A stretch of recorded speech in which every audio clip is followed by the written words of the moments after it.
Welcome to the Lights, Camera, Rant Podcast.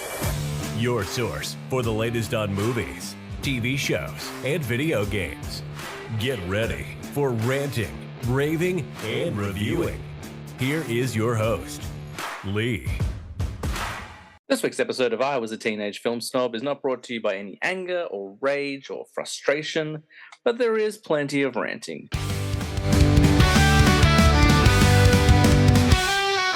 Make me laugh, make me cry. Don't go in there, you're going to die. Grab a drink from the room, pass the popcorn and away we go. I was a teenage film snob, baby. I was a teenage film snob, baby. Welcome to I Was a Teenage Film Snob. I'm James Chalmers, your friendly neighborhood film snob. And guys, it's a solo show, and you know when I do a solo show, I love to get a guest on, whether they're involved in making films, they're on camera, or like me, they like talking about films. They're just a fan and love to share their love of the genre, the medium, I should say. And for the first time in a while, I've got a podcaster on, which is nice. It's been a while since we had a podcasting guest. And he and I have got a lot more in common than I realized until just recently. We've been running in the same circles for the last 3 years, at least, as long as my show's been around. We've been running in the same physical circles because it turns out we're only about 20 minutes away from each other, which we never knew. And we both started our shows for kind of the same reason, just wanting to talk about movies during a time where there wasn't a lot of conversation going because we were stuck in a pandemic. If you're familiar with the show Lights, Camera, Rant, you're already very aware of how wonderful my guest is today and how great he is. He's a wonderful source of news, and he really pushes the boundary. He's not just talking about movies, he's talking about TV shows and gaming, and he's doing live streams on YouTube and everything I think a lot of us would like to try and do, but he's just knocking it out of the park. So please welcome to the show, Mr. Rant himself, the host of Lights, Camera, Rant. It's Lee. Welcome to the show, Hey. mate. Thanks, man. Glad to be here, and thank you for that awesome intro too. Thanks. Sorry. No, Oh, you're going to say something. I was just saying, I just make it up on the spot and I just try to make it as nice as possible. no, it was good, and you're 100% right. I did not realize how close we were in more areas than I thought of, especially when we figure out how close a brand new IMAX is coming to us. Well, you were the one who broke the news for me because I don't follow Yeah. a lot of the news channels and stuff like that because every channel is a news channel and they're often No. getting it wrong quite a bit. So you become Oh, my yeah. trusted source of news. Oh, thanks. So yeah, I'm a big fan. I've been digging the clips you've been putting up, and I've been following you just for the news for quite a while and stuff like that. And that's, as I was saying in the intro, it's weird that it took us this long because you've been doing your show. You've just celebrated 4 years. Congratulations. Thank you. And I've been doing mine for 3 years, and we've appeared on other kind of mutual friends before. Like we've both done the awards show for Movie Boners. We've done some collabs with Rev Almanac. Yet somehow it wasn't until you announced IMAX that we're like, oh, we're both not only both Australian podcasters, we're both Victorian podcasters, and both in the southeast, which is insane. Like I go to Fountain Gate for my movies quite a bit, so it's kind of crazy that we are so close. I know, and with you, like as I mentioned, like I've been watching your 90-second reels for so long. That is one of the most unique things I've seen a movie podcaster do, and I always like, yep, always on schedule, 90 seconds.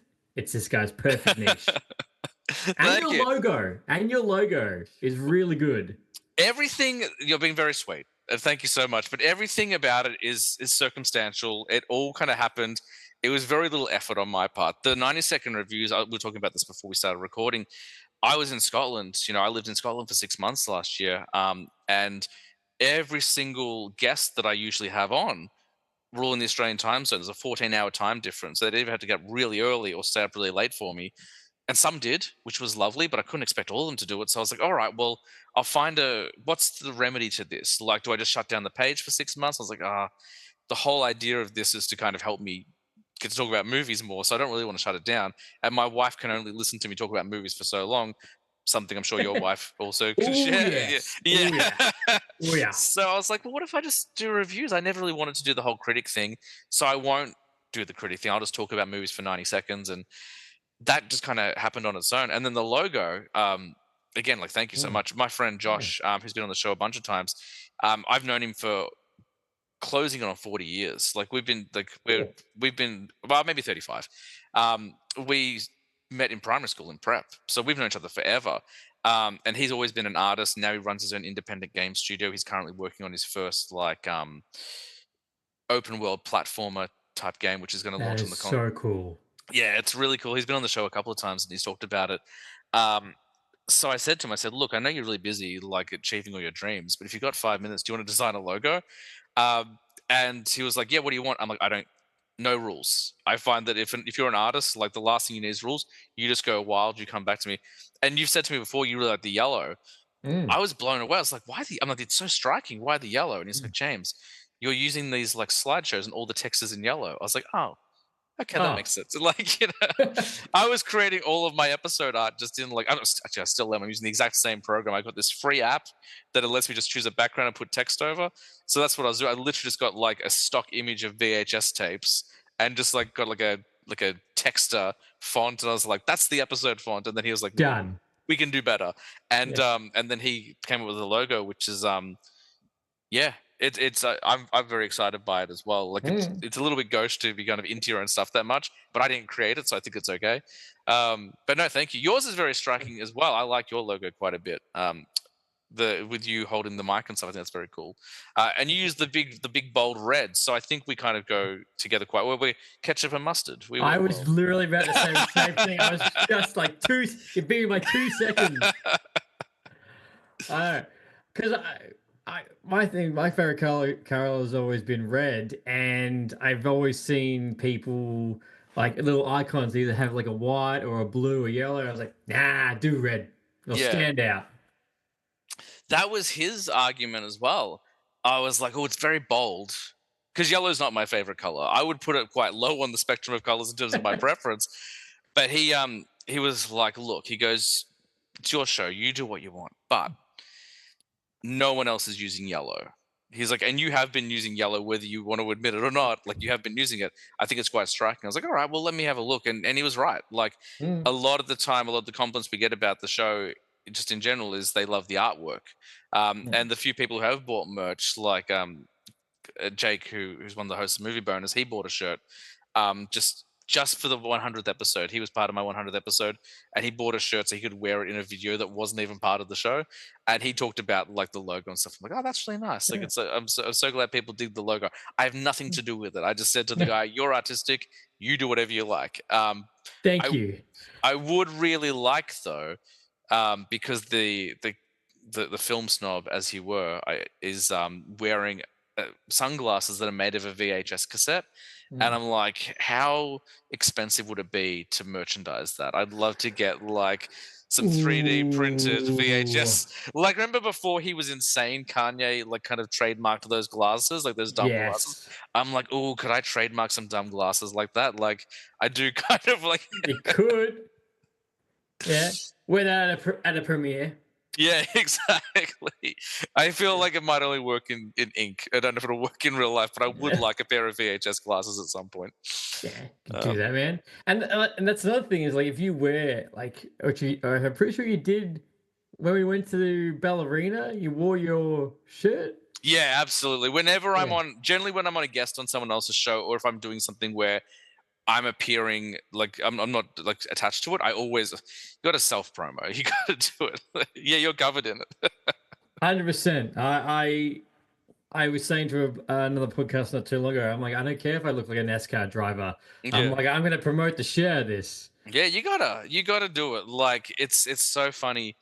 We were talking about this ages ago. I think it was it was in recording as well. I was talking, and it was my buddy Josh again. Because we both like grew up like kind of in the metal scene. We loved like heavy music, and we would hate it when bands would sell out. We love, like we loved watching these, these movies and stuff, but we'd hate it when these creators got paid heaps of money and like abandoned like their original style. And I was talking, I'm like, you know what? I don't care what Teenage James says. Like, please, I'll gladly sell out. Like, he might have had, at least his heart was in the right place, but he'd never kid or a mortgage. Like, I've got a kid and a mortgage. I'd love to sell that. Yeah. I'll do it. This might be the most we've spoken. We talked a little bit about Ballerina, so clearly people listening are like, oh, these guys have been friends for ages. This is the most we've ever spoken. Like, Yes. It's nice to finally be able to just sit down and chat with you and have you on the show. Thank you for inviting me. Oh man, it was a very like, obvious decision for me. Like once we started talking, I'm like, I got to get Lee on the show. We got to have a chat. So many podcasters, so little time. But I'm like, him, we can make room. We can get him on the show. I always like to ask my guests about their love of film. Clearly, you love film. Like the amount of stuff you're posting up. Like clearly, you're a fan. Where does it begin for you, man? I feel like we're in similar age range. I think I've got a couple of years on you, but I think we're in a similar bracket. I'm 32. So I'm okay. So yes, I turned 37 this year. Oh, okay, yeah. It's my Jay and Silent Bob year. So yeah. So where does it begin for you? Like, are you a lifelong fan? Do you kind of discover film later in high school? Like, where does your love begin? No, for me, as a kid, like the biggest. I remember watching like Indiana Jones and Ghostbusters, and getting so immersed and loving the whole idea of going to a film that was like a different world. These stories, these iconic characters, these adventures that a lot more interesting than the real world, to be honest. Yeah. I'm like, well, they don't have to pay for bills, do they? Well, they do, but somehow they always manage to work it out. Whether it's it's a sexy car wash, or do you know what I mean? Yeah, or you have a billionaire friend that does all the heavy lifting for you. That's it. Or they're catching ghosts, and you can charge a steep price because you're the only gang in town. I hear you. That's it. That's it. But no, I always love going to the movies. Actually, it's funny. I say I always love going to the movies, but I swear in the past 12 months, that cinema etiquette has just gone down the effing toilet. You can curse. It's totally fine. Oh, but yeah, good. Fuck. Thank fuck. Oh. We didn't have that pre-game chat. I don't tend to curse too much on the show, but yeah, you can say whatever. My wife, oh my god, like has said like she's taken as blue as you can get. My wife is the filthiest mouth on the podcast. Yeah, you guys were talking about it on your 4th anniversary episode, the etiquette thing, and yeah, I'm with you. It's definitely. I don't know whether it's interesting. My wife's a teacher; she's a secondary teacher, and we've talked. Oh, that's so weird. My wife's a teacher too. Oh, really? There you go. We're actually both working in education, and it's interesting. Like we were talking about COVID, and I think COVID is obviously we know it's impacted the theatrical experience in general. Like obviously, people aren't going to the movies as much, but we've noticed like it's really stunted the emotional development of children because they weren't in a classroom, because they weren't around their peers. They were just behind a screen. Ironically, you and I are both behind screens now. For 4 years or whatever the case was, is how long it felt in Melbourne, at least. They didn't develop that emotional intelligence. So when my wife, took on these 7th or 8th graders, they were still acting like they were in primary school. Like they just had no emotional. And I think that's translated into a lot of the behavior. That being said, when I went and saw Barbie in cinema, the woman who's sitting next to me got out her mobile phone and was recording it from the minute on, and she was not a child.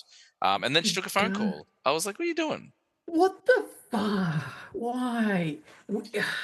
I don't. The thing is, I don't get. Is like people. Did COVID ruin people's attention spans? Cannot people not sit still and watch a movie for so long? Like hell, Oppenheimer was 2.5, nearly 3 hours long. Yeah. Avengers. Endgame was 3 hours long, and I have no doubt Doomsday will be. Yeah, I don't know what it is. Like, I know the attention span's not there anymore. I think TikTok is definitely part of that. I think it's interesting. Like the thing that blew my mind, and it's been going on for almost 10 years now, but like now they started releasing trailers, and before the trailer begins, there's like a 5-second bite that summarizes the trailer. I'm like, what is that? Why? And then like someone said, oh, it's because kids on TikTok don't have the attention span for 2.5 minutes. I was like, what are you talking about? What do you mean? What do you mean that 2.5 minutes? It's Spider-Man No Way Home. Like those 2.5 minutes were the most amazing 2.5 minutes of your life. And then I found out people watch movies like on Netflix and stuff on streaming in like 1.5 speed. Yeah. I was like, what are you talking about? Why do you want it to be over?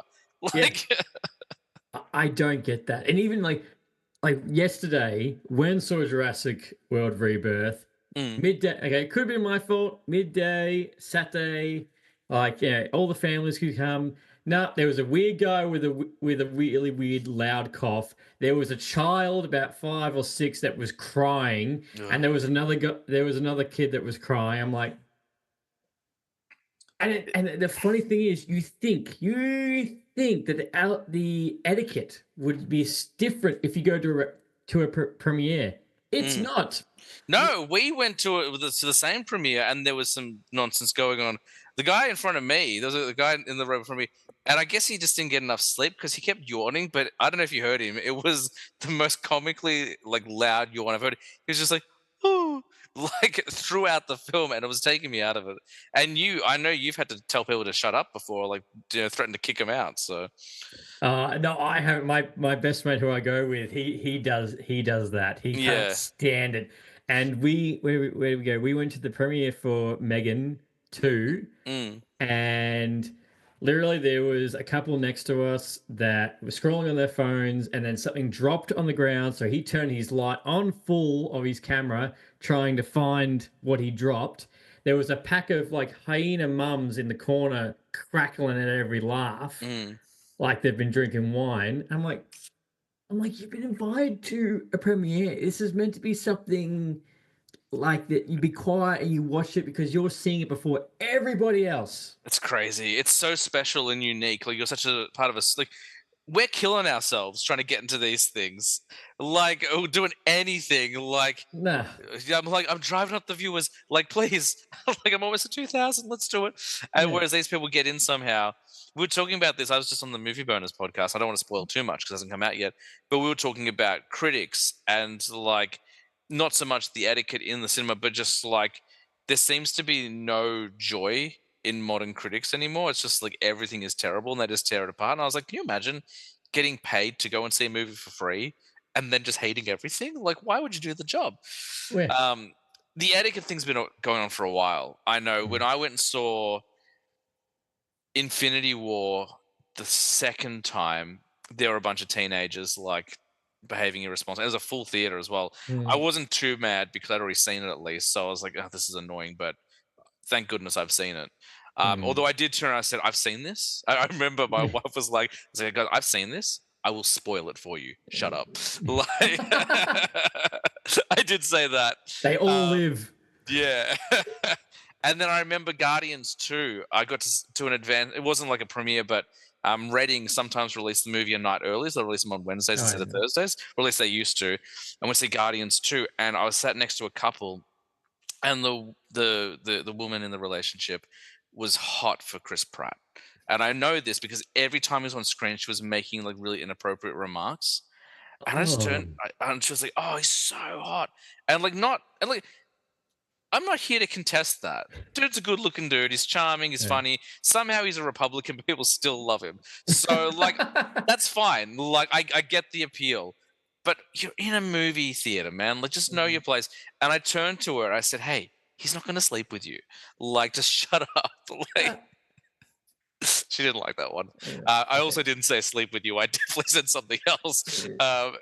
My wife wasn't too happy with me that day either. But I don't know. The etiquette thing is a pain. I had a real dad moment. I took my daughter to the Minecraft movie a few months back. Oh no! Don't tell me you got the chicken jockey thing. So my daughter is 4. She's about to turn 5, and she is way into the cinema. Like she loves it. Mm. She's collecting Blu-rays now, which is very exciting for me. Like we've Oh. actually got like a little shelf here. You can kind of see. Like I've Yeah. got all my movies, but while we were overseas in the UK, I was buying up heaps because they get way more stuff than we get down here. And my daughter was like, "Can I buy movies?" I was like, "Absolutely, you Of can." course you can. Of And course you she was like, "Can I get one?" I was like, "Yes." And she goes, "Can I get 3?" And I said, "Yes." can. But I took her to Minecraft, and I did something I've never done before. And when I bought the ticket, I pulled the woman at the counter. So I said, "Hey," I was like, "I know it's probably not as bad as it seems, but do I have to deal with any nonsense today?" Like I've never done that before. Like, am I going to deal with any nonsense in the Mhm. cinema? And like they clearly like rehearsed the script. I remember like Universal, whoever's distributing the film, like they put out I don't know if you saw this, but they put out a warning before the movie began. No. So I was sitting in the theater, and before the movie begins, there's a big like Minecraft themed like sign, and it's like, "We understand you're excited, and we're so excited that you're excited for Minecraft. Please be respectful of your audience and your fellow filmgoers." So Universal, I think it was Universal distributed, Yeah, it they was. Yeah. actually were aware of it, and they put out like a disclaimer before the film to calm people down. Um, Oh, but when I spoke to the woman, she was like, "Look, we've been stamping it out. We haven't seen it here because it happened. The big one was at Eastland, which isn't yeah. too far from us, and that was a local theater for me for a while. No. But I was in Dandenong. I went to the Reading in Dandenong, and she was like, "Look, if you do see anything going on, just let us know. But we're on it. There'll be people in there, and there were ushers in the cinema, and nothing happened. There was one kid who like was trying to start something. He was like, "Woo!" and like no one gave him anything. He just kind of awkwardly sat back down. Yeah. So I'll take that. Well, Um, no, but no, and that's what I find funny too, because I went to the premiere for Universal, which mm, there was a lot of families that went, mm, and all the kids were good. yeah, Parents were good. There was no crying kids. There was no kids out of line. Everyone sat down. It was fine. And then the next day, I look on Instagram. It's like, and this is what's happening in Minecraft. I'm like, oh, well, thank Christ. it's crazy. And I don't mind it. Like, I've got, as I said, I've got a daughter. Like, so if kids are crying in the theater, like, I get it. Like, it's going to happen from time to time. I took my daughter to see Wicked. She's Yeah. way too young for Wicked, but she really wanted to see it. And I was like, screw it. Like, worst case scenario, we'll leave early. And that kid sat in her chair for 2 hours and 45 minutes, like, enraptured. She experienced her first jump scare, which was very kind of like a cool dad moment. I'm like, "You're all right?" And she goes, "Yeah, it's good." I was like, "All right, good." Oh, that's good. Yeah, she's like, "I want to see what happens." But she, so she's gotten scared and stuff, and she will ask me questions, but we have like I had the conversation with her, like, this is a movie, like you can ask me questions because there'll be things you understand, but you whisper it, like you can't Mm, say it loud. And the first couple of times, like she was a little bit loud. Like we took her to Super Pets when she was 2. She was mm. loud in that one, but it's like the village like kids cinema with the slide and stuff. Yeah. Um, Terrible idea, by the way. Like all the kids wanted to do was go on the slide the whole time. I'm like, you paid for a movie. And I took her to the Frozen re-release when they did the 10-year anniversary screening. I took her to that, and she kind of was a little bit fidgety, but we're the only Mm. people in the theater, so it was fine. Of But no, course. she's good. She keeps, she whispers, and she Mm. is probably more interested in the snacks than anything else. As But you are. yes, I don't mind crying kids, but it's when like yeah, when kids I'll give a lot of leeway to because they're kids. But Yeah. like if the like adults, you got to know better. Like you've been going to the movie since before the pandemic. Mm. Like like this is a quiet place. Like don't answer your phone. Like No. I leave my phone on now because I do have a child and because I've got an elderly father. So I'm like, you know what? There might be an emergency. I'll have my phone, but it is on silent. It is on like dark mode. You won't Vibrate. know. Yeah. Anything. Yeah.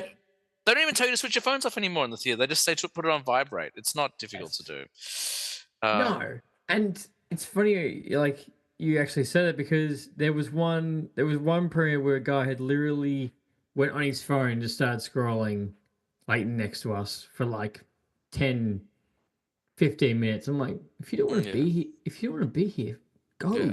yeah. No one's keeping you. It's not a prison. You can leave Yeah. whenever you like. It's weird that you do want to look that you can't not look at the screen in your pocket for more than 5 minutes. So that's kind of Mm. crazy. Even though there's a Um, giant freaking screen in front of you. yeah, it's funny. Like I definitely since the pandemic, I've relied on my phone a lot more, and I have found something if I'm watching something in my house, I will like drift to my phone every now and then if it's not Oh grabbing my yeah. attention.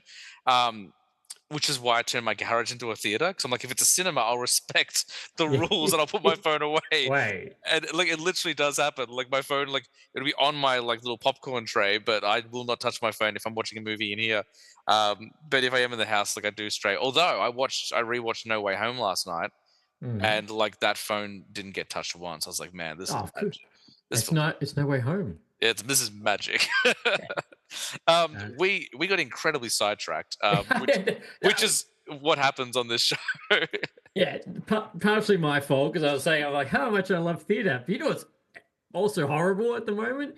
Yeah, Um, no, sorry. Going back to the original question, yeah, I've always loved the magic of films, as cliche as that sounds, and just the different characters, the different worlds, and I remember like Saturday nights with my old man. He'd be like, mm, we need to watch all the Star Wars. We need to yeah, watch the Indiana Joneses. We need to watch Back to the Future. We need to watch Ghostbusters. You need to watch all these films, and then it slowly turned. Now you got to watch Saving Private Ryan, and I'm like, oh, okay. Mm. And I used to like very like the pure back of your wall. I used to collect DVDs Mm. until the point where I was like, I had to move out of home. I'm like, oh, uh, yeah, I don't have a lot of room to take all these. Uh, It's uh, it's a it's an expensive hobby. It's not too yeah. bad now in Australia. Like when I was in the UK, it was very pricey, but I'll pay for the stuff that I can't get over here. But it is like people don't think about the amount of space that it takes up. And there was a period of time where I was collecting comic books and Blu-rays, and I Whoa. was like, I'm gonna have to cut one of these. And I was like, you know what? Like, comics is a new hobby to me. Movies is my lifelong love. I can put the Mm, comics. I'll just get trades for the comics like every now and then. But yeah, when we first moved in, my wife and I, we were still dating. Um, very early on, she was like, "Look, I love that you've got them, but this is a home with adults in it, and we're going to have adult guest service, so we can't have movies on every single wall." So very quickly, the spare bedroom became a storage room. I didn't have that many yeah. back then. I didn't have Mm, that many. Like now, there's over 1,000 Blu-rays on the wall, and the DVDs are all tucked away somewhere else. yeah. Um, but yeah, it's just one of those things. It's quite nice because I've got nephews and nieces who never grew up in the video store era. Like they were all born after the video store. Mm. So my niece, who's about to turn 16, she was in here one day, like we're having like a family barbecue or something, and she's looking at the wall, and her mum, my wife's sister, like comes over. She's like, "It's like going to Blockbuster." I'm like, "That's the point." And like Yeah. now your daughter, doesn't even know what Blockbuster is experiencing Blockbuster for the first time. I was a Video Easy kid myself. Yeah. I worked at Video Same. Easy twice for a couple of years, but you know Blockbuster, fine, that's okay.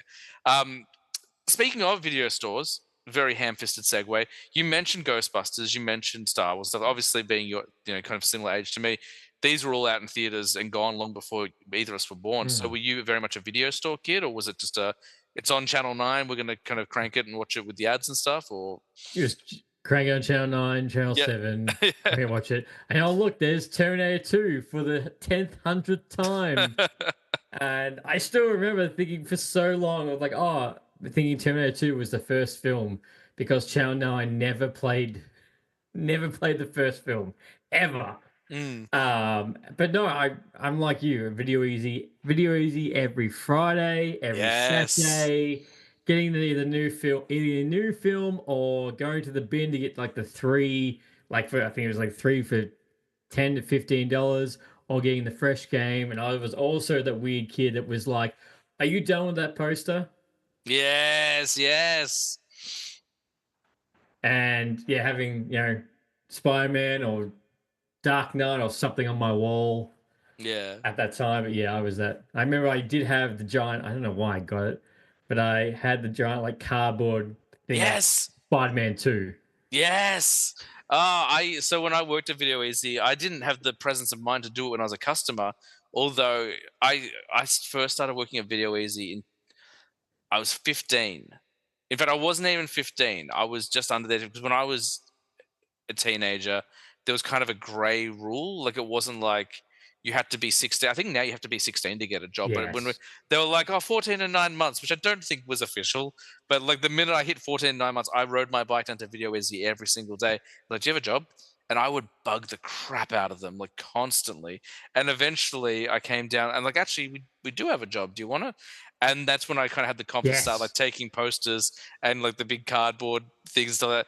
Like Mm. Video Easy had like the checklist, like the movies you must watch, and I had that up on my wall and stuff like that. Yes. Um, so yeah, so it seems like we have very similar childhoods. Very Yeah, much. yeah.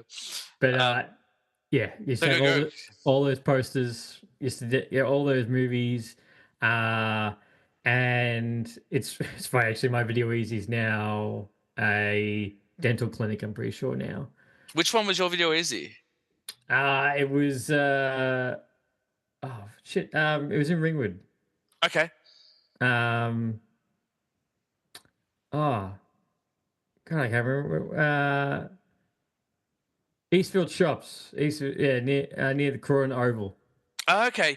Yeah. Okay. Because I grew up in the west, so I actually grew up Yeah. I grew up near Essendon. That's where I grew up. Oh, okay, yeah. But but I moved out this way in 2012, right before the world was supposed to end. I moved out. That's right. There's a movie about Yeah, I still haven't seen it. that. But I remember we moved to Lilydale. That's when my wife and I first settled down, Oh, and we were there in 2012. And to the best of my knowledge, there were no video stores left, but there was a lone Video Easy in Muralbach in their plaza, and like they were there. I want to say for another 5 years. I don't know how they survived, but they were still chugging away, and they would do, your 5 weeklies or your 3-day highs and stuff like yeah. that. And so they started VHS tapes. I was like, holy Christ! Okay. I Well, know, I know, I've got a VCR, but you shouldn't have VHS tapes. no, no That being said, way. I do have VHS tapes on that shelf over there. And I just cleaned out my old man's place. I found a bunch more. I was like, aha, for the collection. And Uh, I'll take that, and I'll take that. And yeah. look what happened to Video Easy. They got turned into vending machines. Yeah. Yeah, they're still around. I remember when I worked, they were really worried about the internet when I first started working there. They were like, oh, the internet's going to kill us. And we went to this conference or this training night, and they're like, we need to. And some guy was like, some guy was doing a presentation.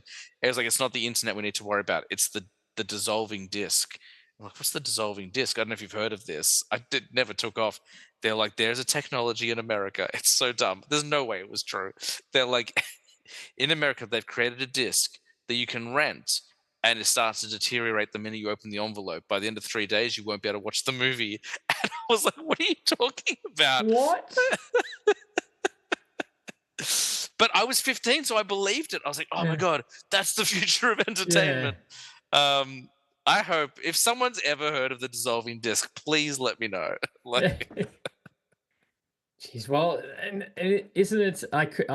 To test me, I could be wrong, but wasn't it that Blockbuster had a chance to own Netflix, but they that's declined? yes, that sounds like they're like nothing will ever put the video store out of business. And then Netflix made a sitcom about Blockbuster. Yeah. Um, And boom. yeah, it's I do miss it though. Like I do miss the video store. Um, it's just like in a world where libraries still exist, I don't know why we can't find a way to keep video libraries open. I know right now in Melbourne, and you've probably heard of this. There's like an exhibition. I think it's at the what is it? The Museum of Immigration, and someone's put up a Yeah. retro video store in there, so you can go in and like recreate the video store experience. Um, Oh, that'd be cool. Yeah, I don't know if you can actually rent anything in there, but it's the Museum of Immigration has done like a mock-up video store, which is kind of cool. But And like 90% of people going in, they don't know what it is because like everyone. this is where you get charged extra money if you forget about that movie. Ah, that was the best, man. I love video. I love working in video stores. I love being a customer in a video store. It's a lost art. Like that's why I keep buying them, and that's why I keep turning my garage more and more into one because maybe they'll come back. We'll see. Oh, things have funny enough coming around. And uh, look, I do. Don't get me wrong. I love the convenience of streaming services. I don't love how much that I have to pay for them, and it just sucks. There's always like one or two movies that I'll try and find. I'm like, of course they're nowhere. Of course they're nowhere to be played. It's Um, yeah, I've been my listeners know my feelings on streaming. And I come down pretty hard on the streaming service, especially like Disney. Like Disney, I knew when they announced the Guardians 3 was going to be the last physical media they released. I'm like, yeah. we watch in 6 months, the prices are getting jacked up. And we've had 2 price increases since then. Yep. We've had 2 prices increases. And I feel the one I feel sorry for the most is Binge. I just signed up for Binge a couple of months, maybe a month or two back, because I wanted to watch Saturday Night Live and I really like Taskmaster. So I was like, great. I was like, plus all the HBO content. Not anymore. Max Nope. Max gutted them. HBO refused to come to Australia for the longest time. Mm. Binge had all their stuff, and then this year, they're like, oh, we'll take over, and Binge Yeah. has nothing. I was like, No, and that's it's funny. I had that same rant in my podcast when HBO Max announced. I'm like, well, that really kills Binge even yeah. further, becoming the streaming platform that no Australian uses. Well, I was password sharing. A buddy of mine who no longer has Binge, he just lent me his password because he's like, look, don't pay for another stream service, mine. And the only reason he got it was so we could watch Justice League. When in 2021 when the Snyder Cut came out, So did we. So did I. I feel like most people, like, no, well, not most, but that's not fair. Like, there are plenty of people like, what's a Snyder Cut? But anyone who cares about film and stuff, I think those are one of their biggest selling points was we got HBO, we got Zack Snyder's Justice League, Boom. and then we just kept using it from time to time. Now that I'm finally paying it for myself, there's nothing on there. But Nah, and I out of all streaming service, it's Amazon that annoys me the most. yes, I was about to say that's the one. I do have it, and I only have it because I pay for Prime for shipping. But once my wish list is clear and there's not much left, I'm going to cancel. Like Invincible is great, The Boys is great, but I don't know how you can justify charging a monthly fee and then also charging additional for new movies. So like, just I don't get it either. yeah, I'm just like, charge me a little bit more. It's cheap. Like it's $7 a month. That's totally acceptable for me. You could charge me 10. You could charge me $12. Don't charge me a price for a new release movie because I'm not going to use it. I will go out and spend my money on a disc. I'm not going to support your new release nonsense. no, Yeah. no. I'm like, oh, okay. I guess I'll just wait a little bit longer until it comes to normal streaming service, and not do it. But yeah, that's the thing that annoys. I wish they would do the same. I'm like, yes, I know Disney Plus is, I think, like $19 now or something like that. Yeah. But I'm like, I have no ads. I don't get, or I don't get halfway through the show, have an ad where the volume is louder than the show. Yeah, I don't mind. Like with Binge, we're paying the cheapest one, so it does have ads. It's not too bad. It's never more than 3 ads. It's never more than a minute. I'm like, you know what? I'll take it. If it's gonna save me $10, I think the no ad version is $20. I'm like, no, $10. I'll take 3 ads every now and then. That's fine. But at Amazon, sometimes it's 7. Yeah, There's 7 ads. And their interface. This is like the angriest I've ever been on my show. When you get someone on your show called Mr. Ranch, you have to meet them at their level. Their interface is garbage. Like, yeah. it is. And it's funny again, because I was having the same conversation with a mate this morning, because I was like, well, I want to go back and watch Stargate, which is owned by Amazon, yet I have to pay an extra $5 for the subscription through Amazon, through MGM to watch it. So no one else has Stargate, only Amazon, and they're charging you extra to watch it. That's insane. Yes, because you need to get an MGM subscription through Amazon. And then the other problem, of course, with streaming, and people are like, can you ask him about his movies? Yes, we're getting there. Is the fact that they can pull episodes. Like they just, the big thing was Paramount. I don't know why it took so long for Paramount to get South Park. They own it. But like they're in South Park, and it's already been revealed that like a bunch of episodes are not going to be released on the streaming service Like 20. because they're quote unquote like not PC enough. And like I understand, I understand. I'm not insensitive. I get it, but it's also like but it's South Park. Like that would be like criticizing. Like it's Always Sunny are doing it every week. Like they've been doing it for 20 years, which that blew my mind. It's Always Sunny's been going around for 20 years. I was like, oh my god! But that's the thing. That's what I think it was. I think it was HBO Max. It must have been HBO Max that did it. When you go to watch the old cartoons of Looney Tunes, there's a disclaimer. There's a disclaimer. I'm like, then just do a disclaimer for South Park. Yeah. That's fine. And make it 18 plus. Yeah. And by the way, I don't think South Park needs a disclaimer. I think South Park speaks for itself. But yes, that's like if you have to like hold someone's hand, like that's the way to do it. Don't pull it. The craziest one, the one that blew my mind, and I don't know if you heard this. You must have. You're posting all these news articles. You must have heard this. This was a few years back. Stan at the time had the rights to Community, and they pulled the Dungeons and Dragons episode because Chang is painted in black. Because he's a dark elf, and they're like, yeah, it's too close to blackface, and it's like, no, that's not what blackface is. Yes, his face is painted black, but that's not blackface. Like that's black paint because, like, it's not and oh, by the way, no black people came out and complained about Community. By the way, it was all white people. Like that one blew my mind. The Christmas episode from The Office blew my mind. Like. because there was a joke, and to be fair, Nate was in blackface in that one, but the whole point of the episode was they're commenting on how behind the times certain European countries are because some of them still do that. So I'm like, if you can't understand nuance in a sitcom, like, I don't know what to tell you, man. Like, maybe TV isn't for you. Like, yeah. So streaming, that's what. Yeah. So like, I've got all my community DVDs. I've got all my Office DVDs. They can pull whatever they like. It's fine. I don't get it either. I'm like, well, look, put a disclaimer or something like that. Like, people gonna want to watch the entire thing. I don't want to see gaps missing or jumping. Like, I was more surprised about South Park, the fact that it's like 20 episodes that they're taking out. Yeah. I'm like, and why? how do you choose? Because they're all offensive. They Like, are.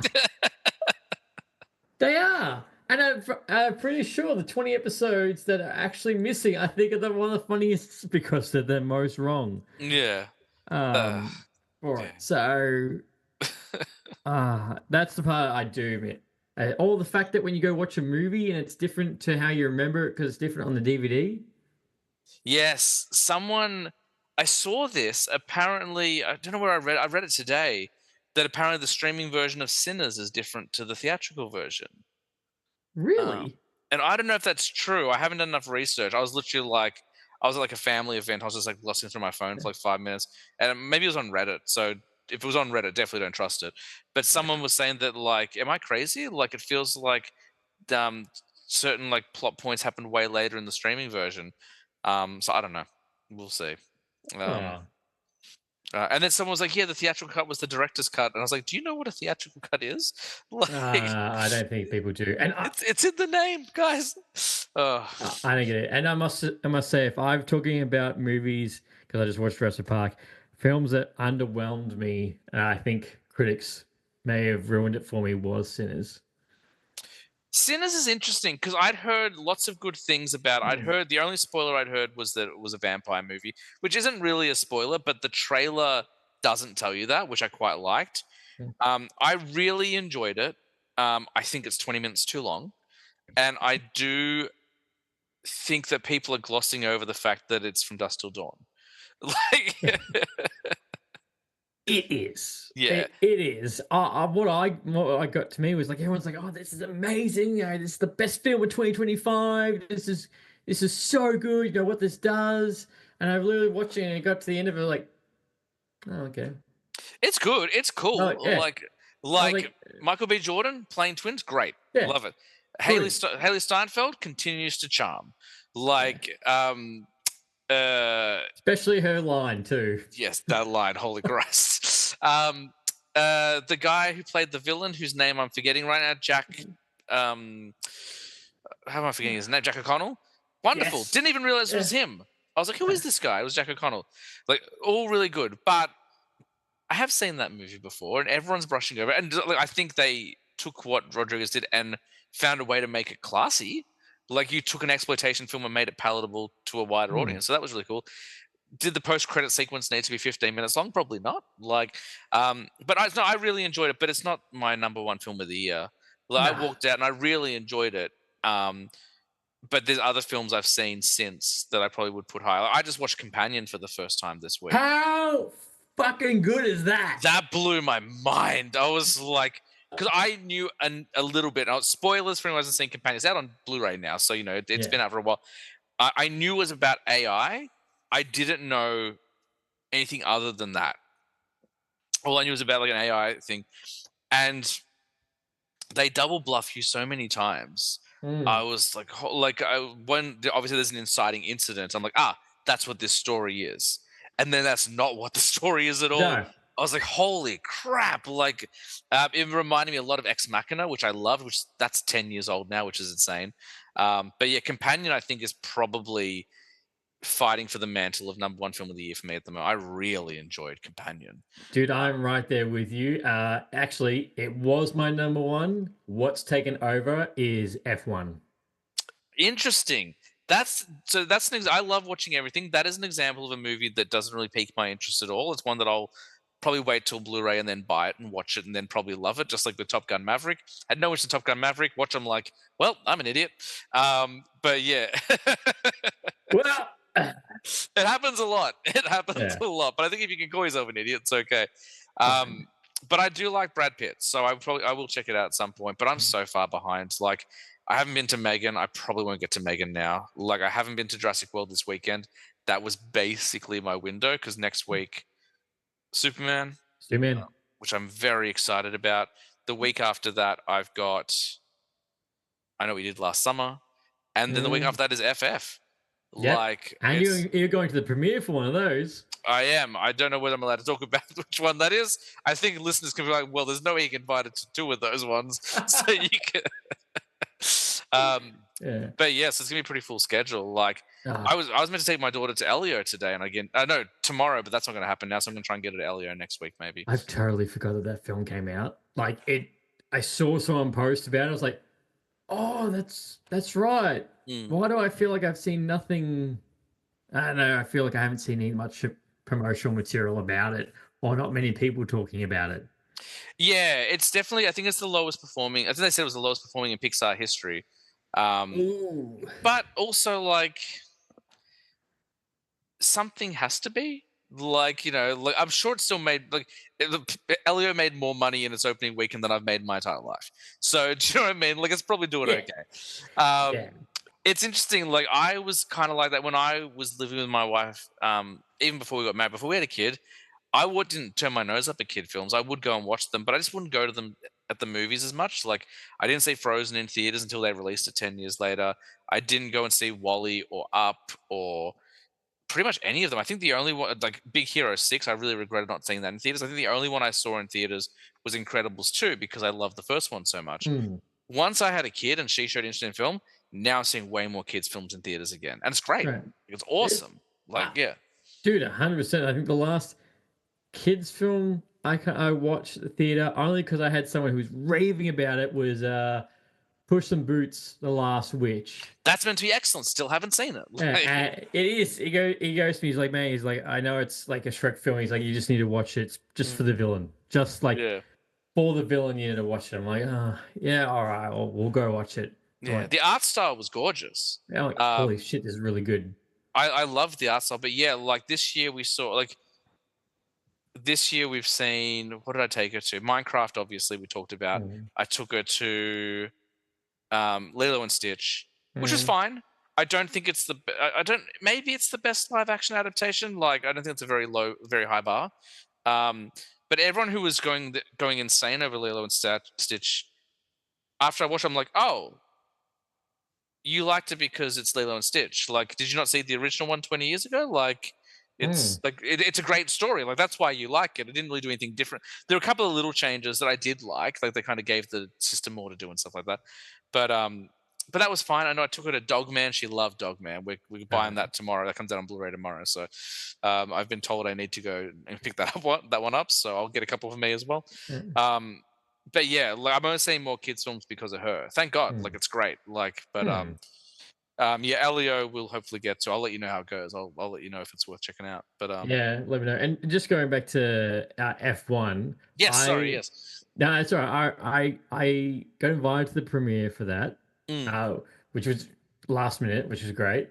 And I was very much like you. It didn't really pique my interest. I saw a clip of it, and I was like, yeah, it's a racing movie. So I was a bit like, we kind of know how this is going to go. But it goes for 156 minutes, and I got to the end of the movie, and I was like, that was really fucking good. And it's got Hans Zimmer who does the entire score for the film, so that's great. And it is directed by the same guy who did Top Gun Maverick. Oh, that's so funny. I wasn't even do that deliberately. That's why I thought you just said it. No, I was just like, because I was never a Top Gun kid. Like, I've talked about this in the show a few times, but I grew up. My dad was very strange in the way he let me watch movies. So, like, anything with violence or cursing was out. So, like, when you talk about, like, watching Terminator 2 on TV 100 times, I didn't watch Terminator 2 until I was like 26. Like, I just never got around to it. But he was fine with nudity, so I got to watch like Animal House and Naked Gun and Air like Flying High and like all those kind of like Basic Instinct, yeah. Basic Instinct. I watched that. No, I watched that in my 20s for the first time. But any of those bawdy kind of 80s, like 70s, 80s comedies, totally fine. Caddyshack, all that sort of stuff. Yeah. Um, but so Top Gun, I don't know whether he was just not a Tom Cruise fan, but Top Gun kind of fell into more of the action side of things, even though it's not really. So we never watched it. So I watched Top Gun for the first time the year Top Gun Maverick came out. I didn't go to the theaters to see Maverick. I bought the Blu-ray double pack. I watched the first Top Gun movie, and this is one of my most notorious quotes. People talk me to about it quite a bit. I was like, "It's fine," but Top Gun fans need to calm down because it's fine, but I don't think it's the best movie ever made. But then I watched Maverick, and I was like, "Holy Christ, this is like that." I've always liked Tom Cruise in Collateral, but I've never really been a Tom Cruise guy. Maverick turned me around. I was like, "Oh, okay, I'm a Tom Cruise guy now. Like, I get it." It took me a long time, but boy, do I get it. This is a wonderful film. And I just rewatched all the Mission Impossible films for an episode we just did. And I've always been very much a casual fan of them. I thought they were fine. After rewatching them, I'm like, oh, now that I'm clocked in, like now that I'm switched in after watching Maverick, I have a huge appreciation for all these movies. So like the first time I saw Fallout, I was like, oh yeah, it's okay. This time I watched Fallout, I'm like, holy crap, this is a wonderful movie. So Well, it's funny you say that because the director, Joseph, I forget his last name, he said in an interview he wants Tom Cruise to be in a sequel of F1 to like reminisce like his character from Days of Thunder. oh, that's cool. And I was like, which I said in my review, I was like, I'm in. Yeah. Like you give me the director of Top Gun Maverick and F1, Brad Pitt, Tom Cruise, in like a racing movie. I'm like, get done. Nice. Very, very cool. Okay, well, I'll check it out. I don't know if I'll get to. I don't think I'll get to see it in theaters because the stuff that I really want to see, I'm barely getting to.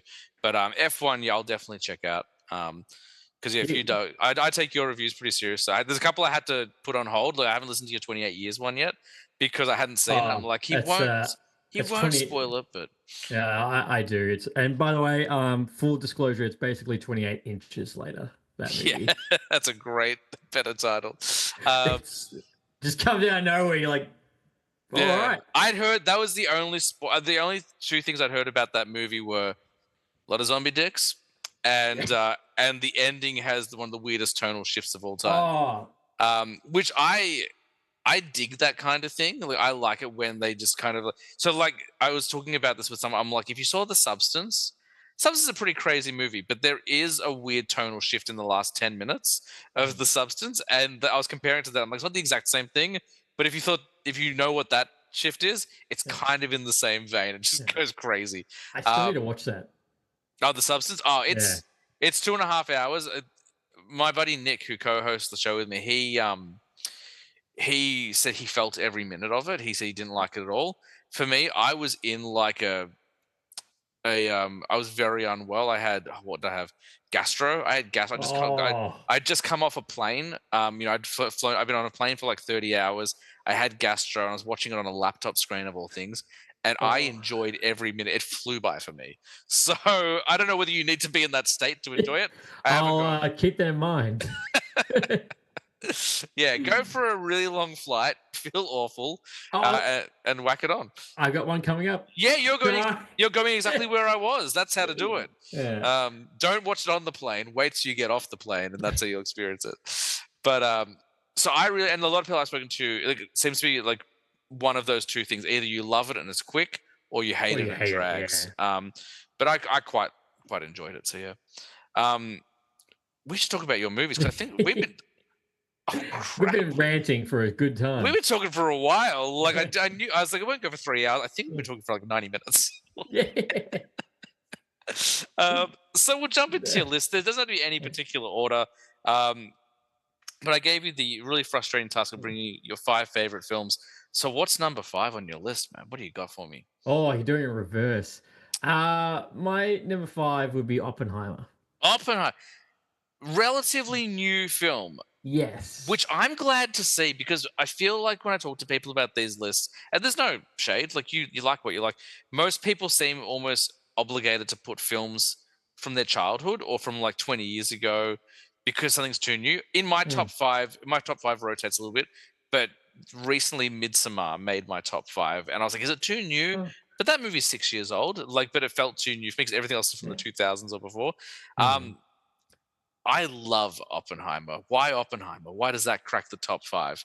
That cracks the top five for me because if to me it was almost a definition of the perfect storm of Mm, like you've got this insane cast, this one of the most pivotal stories in almost human history, yeah, in the top five, and it's shot so well because Christopher Nolan, the man actually put a bomb to go off to yeah. capture it, like the insanity of that. And I know there's been a lot of people who've said, "Oh no, why don't we get to see actually the bomb going off?" I'm like, because it's not the point. Well, That's not one the person made a big comment about that this week. Yeah, I know, and I don't know if you listened to my last episode by myself, but I think I ranted for 20 minutes that he's an old bastard, and like, look, if you keep doing the same movie for the next 20 years, then you have no right to talk about anyone else's films. I've talked about that guy a lot in this podcast, and people know who we're talking about. Yeah, Um, and makes mostly wonderful films. There's a couple that really aren't my cup of tea, but most of the stuff I really like. But I remember, and I was like, "Is this a joke?" Like, I thought maybe he was joking, but apparently he was deadly serious. He was talking about, there's a very famous quote from before the pandemic, where he's like, "Enough with these Marvel films. Like, what are we going to do? Like yeah, 20, 30 movies?" In an interview where he was promoting Avatar 3, 4, and 5. I was like, come on, man. Like, are you kidding? Like, please tell me you're joking. Like, are you aware of irony? Like, come on, dude. uh, I know, I know. Yeah. Things that come out of his mouth, I'm like, your PR person must hate you, or you're just so out of touch, and you're like, yeah, blue people. You guys want more blue people? I've got it for you. It's coming. I didn't watch that first one, that first Blue Cat movie for 15 years. Oh shit, really? It came out in 2009, and I was Mm. very pretentious back then. Like, the podcast name is accurate because I'm no longer pretentious, but I was for a long time. And everyone was losing their minds about it. I was like, I don't care. I'm not watching it. I don't care. I'm not going to watch it. And the longer it stayed in theaters, because I don't know if it was the case in America, but you might remember in Australia, it was in cinemas for almost a year straight. Like, they just kept it in. So long. And then they re-released it as extended cut. And I'm like, I'm not going. Like, this is not about, like, this is not a phenomenon. It's not a phenomenon if you force it. Like, if No. you're making it happen to just earn a couple more bucks and you're chasing that dream. Like, he did it a couple of years ago after Endgame, like, set the record. He's like, oh, Yeah, Avatar and Titanic are coming back. I'm like, yeah. He re-released it just so he could take the top tile again. Which yeah. I've said, I'm like, I'm all good for Avatar making that shit ton of money at the first one because I think the first one was good, but it has absolutely no right being the highest grossing movie of all time. That title should go to Endgame. Endgame earned that title. And I will even give you, and this might be divisive for some people, I'll give you Titanic. Titanic was, Yeah. is based like I just rewatched it and a couple of months back. It's the first time I'd watched it in 20 years. I watched it on VHS on Christmas Day when it came out. It was my Christmas present when I was in grade 4, and I watched it and I loved it. And I hadn't watched it since. And I don't find it to be the tale of enduring hope people make it. I actually kind of find it quite depressing. Oh, it But is. but it's an incredible feat. Like, it's like the way he managed to shoot that, and like the Mm. attention to detail and how beautiful it is. I'll give you that. And it's based on a true story. Like, yes, he made up a romance in there, or whoever wrote it. I don't think he wrote it. I could be wrong. Um, I'll give you that. It's a gargantuan task. That could be for, but Blue Cats, I don't know. Like, to me, it feels very forced, and I do hold him kind of responsible for the state of the film industry today, and not in a good way. I think he was the first one to prove to studios you could make $1 billion at the box office, and like overnight, those $30 million kind of mid-range films started disappearing. Like, Mm. there was a time where you would have a Jason Segel like raunchy comedy out like once a year. There was a time where J-Lo was in a rom-com every week, it seemed like, and Yeah. all those mid-range films started disappearing, and now they're independent. They're horror, which is its own breed, or they're like tentpole, massive, like $1 billion box office draws. And it all started with Avatar. Um, and that's why we have to pay $30 to buy a ticket now. When I took my daughter to see Super Pets, it cost us $120 for three of us to go for Holy movies, for shit. 3 tickets and snacks. Um, I go to Reading now, and granted, like the picture quality isn't as good. You don't get that; it's not quite as nice. I'm a member. I paid the $20 annual membership fee. I get $8.50 tickets every day. I get 10% off my snacks. I'm thrilled. I'm paying less than $20 for every movie I go to, and I get a popcorn, a drink, and a choc top. It needs to be that. That's the staple, and I'm saving money. Um, Wow. Studios, if you charge less for tickets, you'll still make $1 billion because people will go twice. Like, Yeah, that's exactly right. um, anyway, so we're talking about Oppenheimer, and then I got very angry at James Cameron. James Cameron, in case people couldn't figure it out by now. I know. Oh yeah, it was definitely James Cameron because and that was the thing. He's like, "Oh, why don't we get to see the bomb?" And I was like, "Because it's from his point of view, and he wasn't there. Yeah, Of absolutely. course, he didn't see the bomb go off." But also, like, I remember it was one of the first movies I went to after my daughter being born. My daughter was born in 2020, and I've been to the movies a handful of times, but I didn't want to be out of the house too much because I was like, oh, it's not fair to leave my wife at home with our child. I should be around. And then I was like, oh, I could just start going to 9 o'clock sessions. My daughter will be asleep. My wife is going to bed anyway. I can go to the movie. So Perfect. one of the first movies I went to see was Oppenheimer. And that experience, man, like when that moment happens, like you're expecting, like, you've seen the opening 10 minutes of The Dark Knight where like the window gets blown out. You've Mm. seen like the way he manipulates its sound. You're expecting the most amazing explosion of all time. And instead he gives you nothing. And I Mm. don't mean like nothing special. I mean there is no sound at all. No. And for me in that theater, you could hear a pin drop. It was Yeah. so quiet and it was perfect. It's a stunning film. That movie, we did a Nolan episode not long after Oppenheimer, and I think we all agreed that it was immediately in his top 3 of all time. It Like is. it's brilliant. And it's a biopic. Yeah. Do you know what I mean? It's a biopic shot like an action film. Like It it's is. And the fact that like even like all the extra characters that have yeah. like nothing to do is still a very big name star Mm, in yeah. the film. And that's the thing is like Christopher Nolan is one of my top directors of all time. Yeah. His filmography is almost impeccable. Even his worst movie still does something different to the genre or does something unique. It's not just that's a flat out shit. I know like a lot of people don't like Tenet. I was And gonna say, I'm curious, what is his worst film in your opinion? um I couldn't tell. I think probably maybe Tenet, but I think it's maybe a little bit. I don't think it makes it a little bit bad. Is that he's gone way too convoluted with the plot.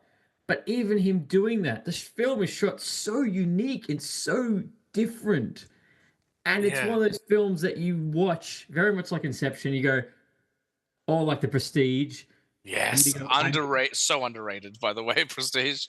it is. Every time I use The Prestige as a movie, as an example of like, oh, I just saw that, that type of film you watch where you just get the ending and you're like, what the fuck just happened? Wait, no, no, no, no, hang on. Mm, The Prestige is perfect like that. yeah. But yeah, even everything he does with Tenet, I remember when I watched Tenet for the first time, I'm like, yeah, this is a little bit confusing, but all the fight scenes reversed, the gunshots are all reversed. It's just done so fantastic. I think the problem with Tenet, and I've only seen it once, and not because I didn't like it, I haven't picked up on Blu-ray yet, so I haven't had a chance to do it. I watched on streaming when it was on binge or whatever it was on. I think we were all robbed of that cinematic experience. I think we had to go to Yes. see it in the theater. I think it would have a lot more, and that's why he doesn't work with Warner Brothers anymore. No. Like he severed that time. Can you imagine? Like the next film he makes is He's like the biggest. Oppenheimer. It's the biggest film of all time. And like they screwed him so much, and he screwed him right back. Yeah. But I think we had to go see it in a theater. I think that would have changed things. I think it would have a different Oh, it would history. have. Because for me, his weakest film, and it's not a bad film at all, is Dunkirk. And I don't think it's a bad movie at all. I think it's really well made. But I just think for me, and I've only seen it once as well, and every film deserves a second chance. I've got to go back and watch it. The Mm, first time I watched it, I was still in my kind of pretentious era. But I feel like I couldn't really connect with anyone on a personal mm, level. So it was very, mm. and it's deliberate like that. It's distancing you, but it was very hard for me to latch onto anyone. And so I did struggle with it. So I do want to go back and check it out again. Um, but yeah, his filmography is pretty perfect. Following, I don't know if you've seen Following, his first movie. We just watched that for the first time this year, and that's amazing. Um, That's not. Is that the there's one with the detective? no, so that's Insomnia, I That's think, Insomnia. which I actually haven't. No. No, Oh. Oh, no, no. Sorry, it is Insomnia. Memento. Sorry. Memento. Memento. Yes. So before Memento, he made one other film. It's before he Took broke. off. Yeah, before he broke. There's no celebrities in it. It's a black and white film. It's like 70 minutes long, and it's about like a con man. Like it's like Yes. and like a guy following a con man, and it's wonderful. And you can see like even the main character's name is Cobb. Like you can see like the seeds of future films like in Mm. this movie. Yeah, I don't think I've seen Insomnia. I think that's the only one I haven't had a chance to watch. Nah, But the dude, that I do recommend you watching yeah, because that's one of the very rare films where Robin Williams plays a bad guy. yeah. Well, I've seen 1 hour photo, and I don't know whether it counts as a bad guy, but I've seen Death to Smoochie, and that's wonderful as well.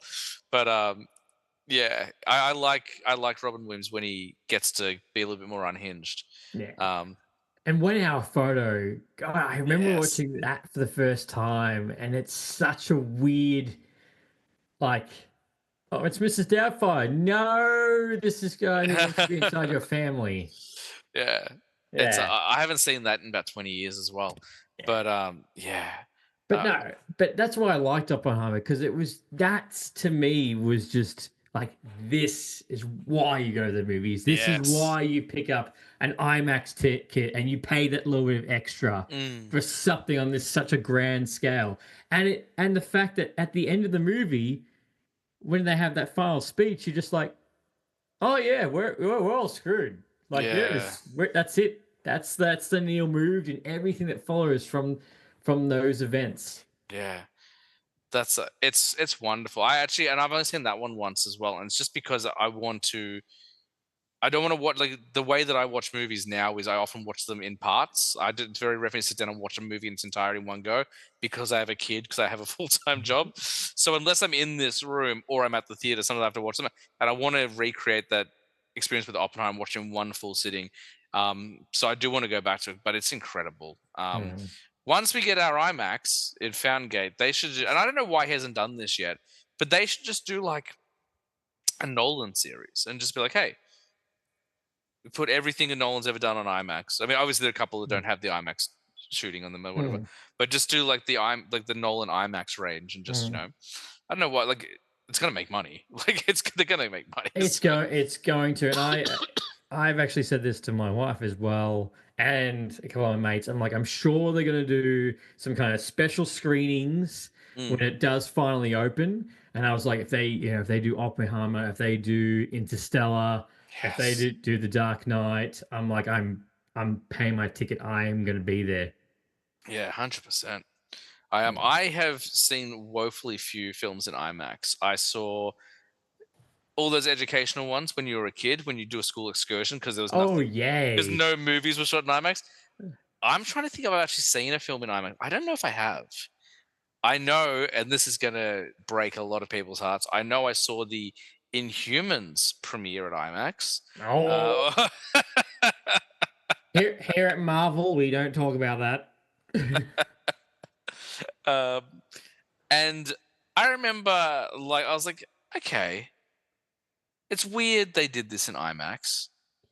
And there's a lot of weird choices. I didn't really watch the Marvel shows until Netflix.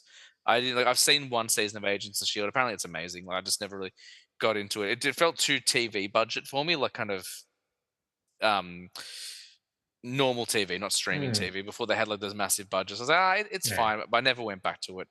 But so yeah, so my big IMAX screening was Inhumans. Oh, that's a bad start. I What have I've seen they did a re-release for Indiana Jones for the first one to go see in IMAX, Oh, that's cool. which was pretty cool, especially when the bowl was coming around. You're like, shit. Uh, Metallica brought out a movie in Yes. IMAX, which is Through the called Never? yeah, and that was actually shot really cool in IMAX on how that was done. Yeah. Seen Aquaman 2 in IMAX. Didn't know if that really had to be in IMAX. What's his name? What's the it was the sci-fi film that came out early this year. Oh, Mickey 17 yes. Okay, yeah. and the Superman premiere is in IMAX next Tuesday. Oh, and I don't know if you're allowed to talk about it, but I just heard from a friend. oh, I can't wait for that flick, man. That flick. It looks so joyous, and I love Man of Steel. Like, I feel like whenever if Superman is talked about on a podcast, you have to throw in the caveat that you like it's Man of Steel. But I love Man of Steel. Man of Steel made me a Superman fan. I'd never read a Superman comic, seen a Superman. Like, that was my first Superman film. But this, it just looks fun. Like, like it's I don't know. I'm looking for. People are complaining about. We will get to your second movie in a second. That's all right. People are talking about like, oh, like there's too many characters, there's too many villains. And I'm like, good. Like, it's Superman. He needs a challenge. Like, he's only ever one dude. Like, okay, like maybe Zod has a couple of henchmen. He's only, and like the guy he fights most of the time is a human. Lex Luthor. Like, let's give him a challenge. I think like multiple villains is a good idea. Yeah, I can't wait. I'm really excited. I liked Creature Commandos. I'm keen to see. How good was Creature Commandos? Like that got me. I was like, yeah, damn. Yeah. It just worked, and it took me a while. I didn't watch it until this year. I know it kind of premiered last October or whatever. But being overseas, I had limited access to stuff. So as soon as I came back, I touched it on, and it felt a little bit Suicide Squad. It felt a little bit Harley Quinn animated series, but it's definitely got that James Gunn sensibility. And goddamn, if they didn't make me cry half a dozen times in that show. Like, I know. Oh, that got me as well. This is the thing is like. Again, this is a conversation I have with a lot of people is that it's not going to be this James Gunn Superman isn't going to be for everybody. We're going to have the hordes of people coming in going, Henry Cavill is still my Superman. He should be going like, yeah, we get that. And yeah, there's going to be a whole bunch of people that probably aren't going to like this Superman because he is too campy or too hopeful or too bright. And I'm like, well, that's what he's meant to be. That's what creates the contrast between him and Batman. Yeah. Here's how effective that marketing is. When that first trailer came out and he's whistling for crypto, I was like, I gotta put this on the TV. I'm gonna show my wife and daughter. My daughter, who has no idea what Superman is, wants to see that movie.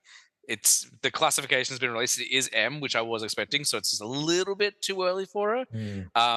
But like, I've been driving back to my to the other side of the city quite a bit lately. So I'm going past the airport, and where the airport is, there's this huge, I know what you're talking about. There's like two big signs, and on one side there's Fantastic Four, and on the other side it's Superman, and like it's so pandering, but I fall for it. I'm a sucker for it. It's a Superman flying across, and it just says, "Look up, Melbourne." And I'm like, yes, I am here for Superman. I'm here for Fantastic Four as well, but I'm here for Superman. I can't wait. Yeah, Eddie and I. Yeah. What's next? What's number 4 after Oppenheimer's a fantastic start. Yeah. Number 4 would be Avengers. The very first one, the 2012 one? Yes, 2012. The reason why is, and I don't think people talk about this enough, or it's not given enough credit, is that Marvel did a feat that's never been done in cinema on this type of grand scale, and has become the trend since that. Yeah.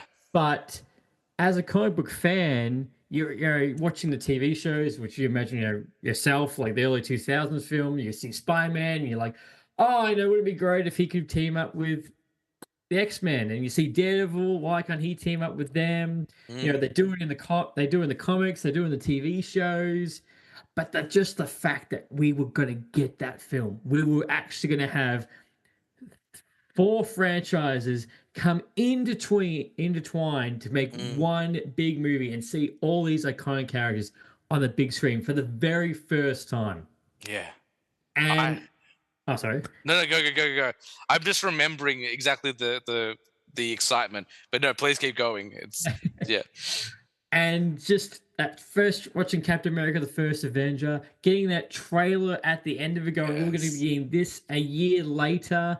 And we get that in the middle of the movie, we get that iconic 360 shot of them all lining up, the Yes. Avengers theme. I'm like, it was just all epic Yes. from start to finish. I'm like, yeah, since that movie, there's people who have torn that movie to bits and everything. I'm like, no, like, Really? Is that true? People are tearing it to bits? oh, that was like, oh, yeah, they could have done this better. They could have done that better. Oh, this is this now. I'm like, no, just which everyone does with every film that people go Mm, back and rip it to shreds when you go watch it for the 10th time, and which ruins the experience. But I just remember being so excited, getting your first ticket straight away, watching the film, and yeah, seeing all the interaction with everybody for the very first time. It's just yes. fantastic. It's incredible. So I wasn't a comic books fan growing up. I didn't start collecting comics until 2016. Hmm. Civil War 2 was the big event happening when I started collecting Whoa. comics. Um, and I only started buying them because I'd been watching all those movies. I was like, man, I'm watching all those movies. I should check out the original stories. I should get stuck into the comics. So when they announced Avengers, even though I'd seen all the movies leading up to them, and I bought the universe hook, line, and sinker. Like the first one I actually saw was Incredible Hulk, and then I went back and watched Iron Man. I was like, oh my god, like this is amazing. So Hmm. I got swept up in the fever, and I've been Mm. swept up in it ever since. But when they were talking about Avengers, I couldn't get my head around it. I was like, what do you mean? Mm. What do you mean characters from four different movies are going to meet? Like that's I couldn't make sense of it. Like it sounds so silly now. But I'm Mm. like, no, that's weird. It's like, why would you do that? And I remember we went and saw it opening. It was either opening night or the second day. It was definitely opening weekend. My wife and I didn't live together at this point. It was right. It was the same year we moved in together, but she lived in Glen Waverley. So I remember we booked our tickets. I came and picked her up, and we went to a Chinese restaurant beforehand. Went and watched it. Loved it. Every second of it. Loved it. Um, Went home talking about it, whatever. The next morning we woke up and we're like, what are we gonna do today? And my wife goes, this might sound crazy, but do you want to go back to the same Chinese restaurant, see Avengers again? And I was like, yes, I do. And they say you can't recreate like something twice in life. I'm here to say you can. We had the Mm. exact same experience. We had the exact same food. It was delicious. Nice. Went back, saw the movie again, and it was. I saw that movie. I want to say 4 times in theaters, Yeah. um, and loved it. It's just I just rewatched it on the plane coming home, and I know it's not the best way to watch movies, but I was like, "Look, I've got to kill time. These Avengers films are long. Like I can watch a couple of these Yeah. and kill some time." And it had been a minute. Like I think the last time I watched Avengers was probably 20 Oh. whenever Multiverse of Madness came out, because I did like a big Marvel rewatch leading up to Multiverse of Madness. Um, 2021? 2022, I want to say. It was Yeah. yeah, No Way Home was 2021, so Multiverse Madness 2022. So it'd been a couple of years since I watched Avengers, and like just the grin on my face the whole time, like Mm. man, like it's great. And like this is going to be controversial. I think it's also the weakest of the four Avengers films, but boy is it great. I think they progressively get better. I think the first one is perfect. I think the second one cops a lot of flack, but people Mm. forget how much work that movie had to do. It had to actually there's the point between 1 and Infinity War, and it was also like the pivot between phases 1 and 3. Like it did a lot of work. And Uh, Civil War. and Civil War. Like, it's working really hard at Age Mm. of Ultron, and I think it doesn't get enough credit. It's starting to now. People are starting to like show it some more love now, but at the time, people were kind of like, I guess they only had one good swing in them. And then Infinity War, like, holy Christ, like, how did they pull? Oh, I Infinity War, like that was again, if well, the entire excitement for Avengers and then Infinity War Like I remember the whole idea when they first announced it, I'm like, they're gonna do it. Yeah. They're really gonna put everyone together. We're getting the Infinity Saga Yeah. on the big screen and the ending. I still remember watching the ending and my entire theater was dead silent. Yes. Yes. We just kind of waited for the post credit sequence, and that happened. And then my wife and I, because of the way that it worked, we had to meet at the theater. We didn't go in the same car.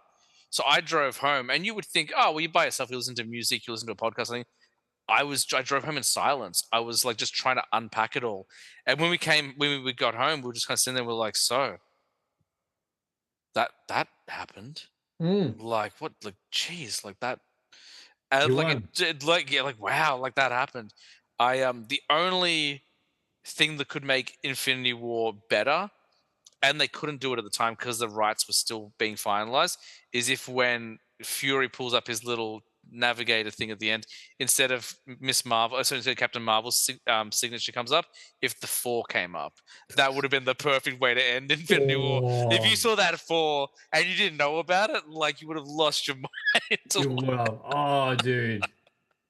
That would have just been. Oh, that would have just been insane. Yeah, It was just the four. if that 4 came up, but we're getting them in Oh, Doomsday, so it's all right. It's taken we a are. while. We're getting them. Yeah, Um, finally. Yeah, it's taken a while, but we got everyone else kind for the most part. We're finally getting them. Yes. What was your favorite bit? Avengers, like like it feels like a film chock full of great So moments. many. Again, the 360 shot was all together. Yes, yes, Hearing the Avengers theme for the first time, kicking off. Again, and of course, it's the same guy who made the Back to the Future theme and yes, the Polar Express theme. So like that's a no brainer. Uh, and yeah, there's actually so many more. Just in the conference room, them just having the banter yeah, with each other, them going off one of each other was fantastic. Loki is always a fantastic addition to the film, yes, but just it all coming together. And the thing is, a lot of people were talking about how this isn't going to work. It's going to feel overstuffed. How are you going to blend this all together? It fits seamlessly. Everyone it's gets their moment. Everyone feels like they're on screen enough. No one feels like they get shafted.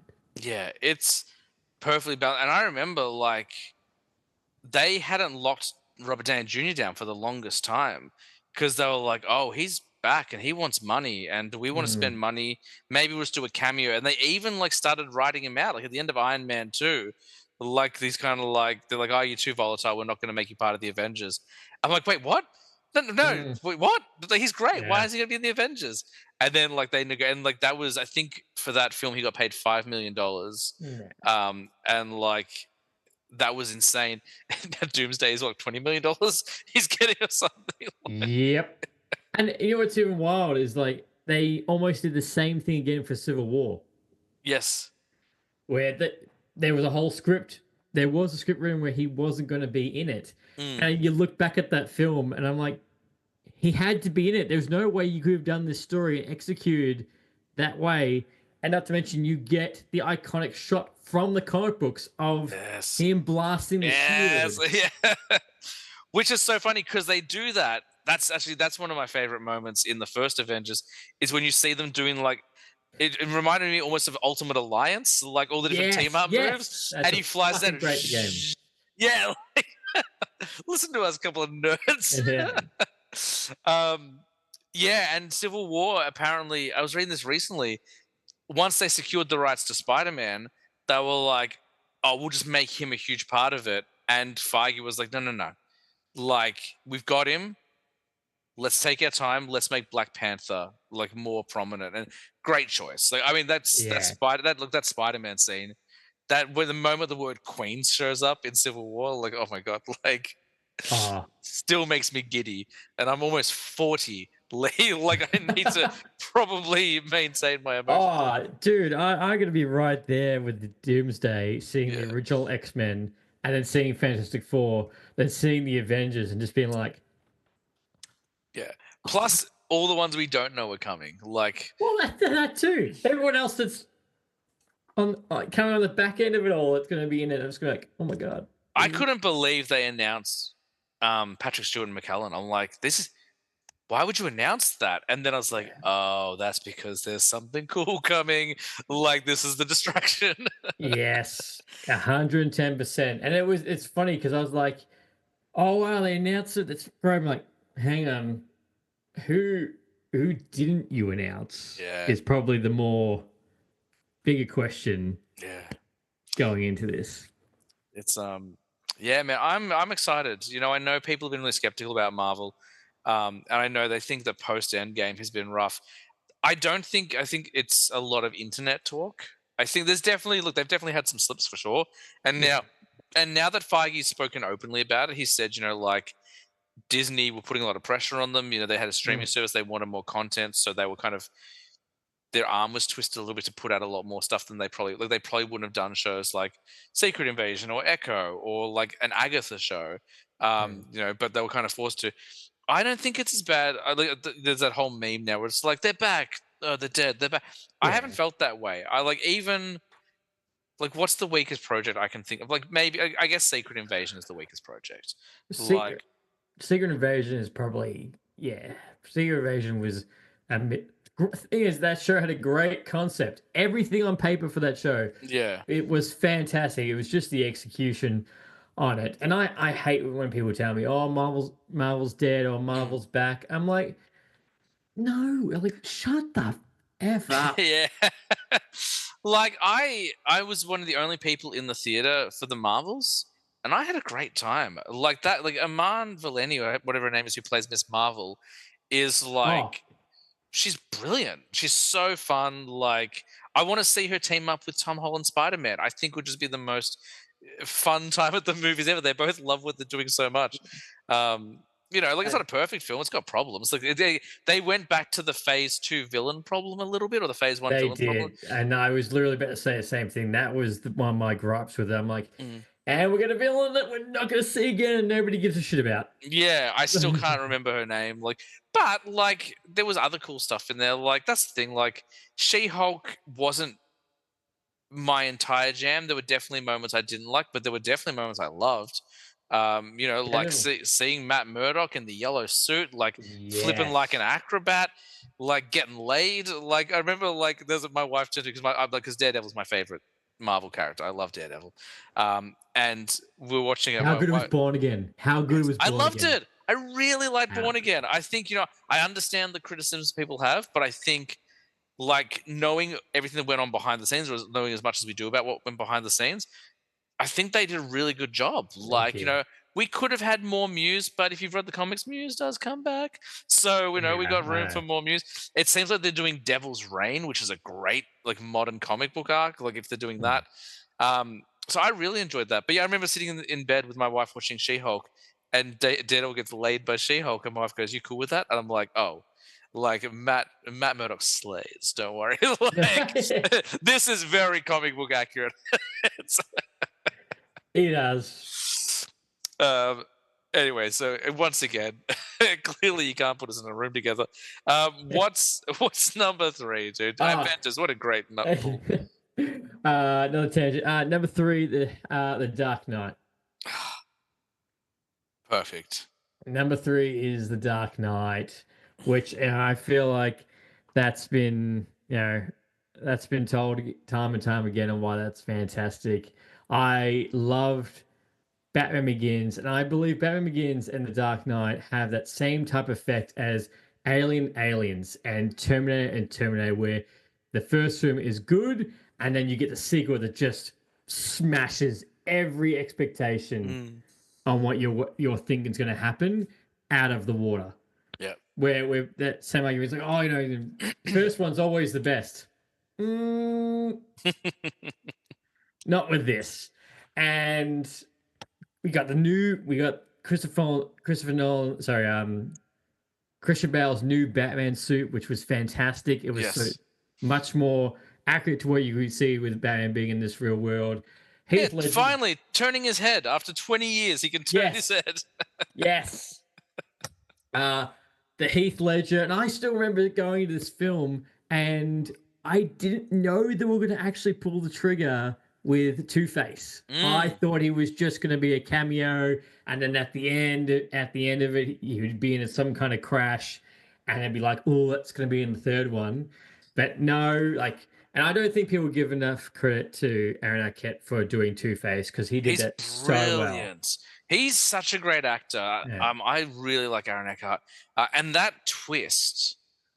Like when you go in there, like I remember sitting in the theater, and when Batman shows up, and it's Harvey, you're like, oh my god! Like You son of a bitch! you should expect it. Like you should expect it. It's Christopher Nolan. He made Memento, and this Joker has been proven unreliable multiple times. But like I remember gasps, myself included, like, oh my god, he's at the wrong place. It's not. Yeah. Like, oh my god, like I'm just like thinking about it now. There's a huge smile on my face. I'm like, oh my god, that was so amazing. Yeah. It's incredible. I love Begins. I think Begins is, I think of the three, it's maybe the best Batman, best version of Batman, let's say, because you've got that wonderful sequence in the warehouse where he's like throwing batarangs and taking out goons from the ceiling. But there's no doubt, like the Dark Knight just. From the first second, like you hear that like now signature Nolan Hans Zimmer like droning noise, and then just the window blows out, and it's a Batman film, and they're opening it in the middle of the day, and you're like, wait, no, it's called The Dark Knight. Like, why isn't it nighttime? Like, why was? And that whole Joker sequence is perfect. Like. Yeah, I'm gonna kill the other guy, like that sort of thing. I killed the bus driver. Yeah. What do you mean the bus driver? But the Hans Zimmer's theme of the Joker, and it has one of the most iconic, I think, in most recent times, one of the most iconic lines of dialogue that has been used time and time again in so many different mediums of you either die a hero or you live long enough to see yourself become the villain. Because we constantly see that in every medium now. Many of us, including myself, used it when Robert Downey Jr. was announced as Doctor Doom. Yeah, yeah, absolutely. It's so good. Like just talking about it, I'm like, I haven't watched The Dark Knight in about a year. It's time to watch it again. And I'm like, do I just put it on straight after this? It's so good, man. Like Heath Ledger, like I know everyone's just like, well, obviously he's brilliant, but people forget. Or people who are too young, to remember, like there was backlash.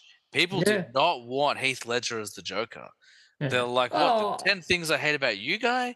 Like or you're talking about the Brokeback Mountain guy? Yeah, he's coming off Brokeback Mountain, which is a wonderful film, by the way. Really great film. But yeah, he's my favorite, and there's so many good Joker sequences, like, we're gonna have tryouts and he breaks the pool cue. Like, yeah. Magic, want to say a magic trick, obviously great. But one of my favorite bits, and I think it's an accident and they kept it in, it's when they crash Bruce Wayne's fundraiser and he's like, I'm looking for Harvey. Have you seen him? And he grabs the champagne glass, and before he can drink it, all the champagne falls out. And then he just drinks from an empty glass.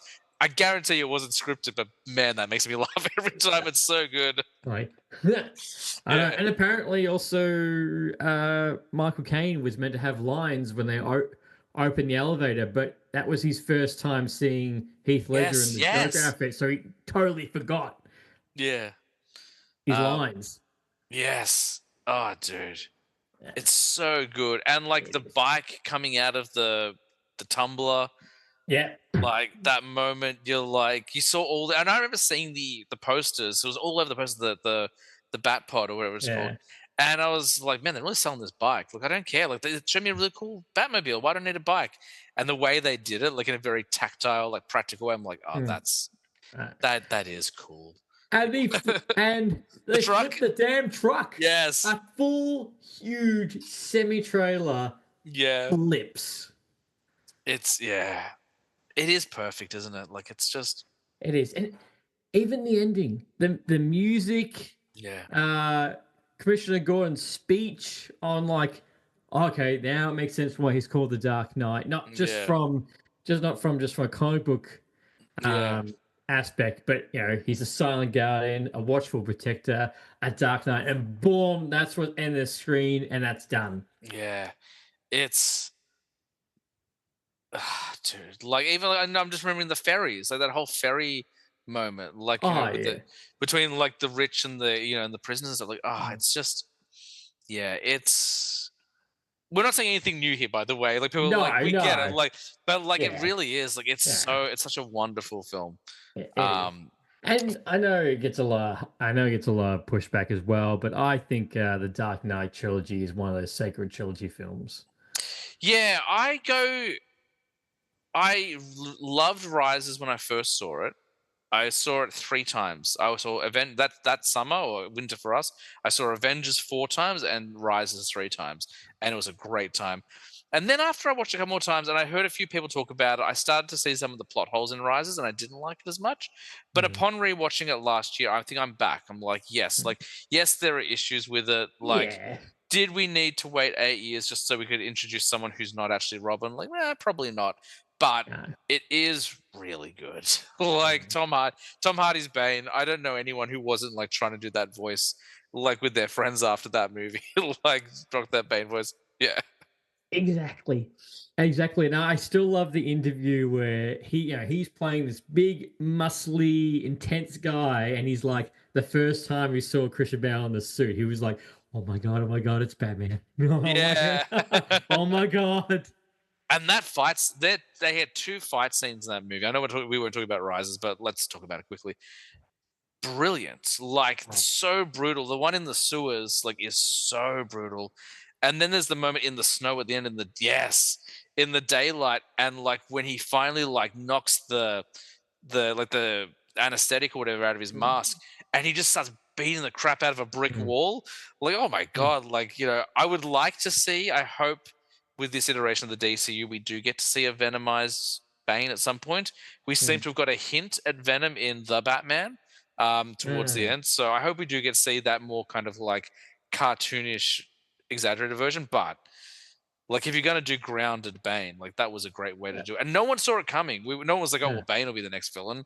We're all No. like, we're like Riddler, Harley Quinn, like maybe Nolan could find a way to make Mister Freeze grounded. Like if anyone could, Mm, so but then like, there's Bane, and we're like, wait, Bane? Like that's the guy you're doing? And yeah, yeah. And the uh, first trailer for it. The first yes, trailer was so menacing.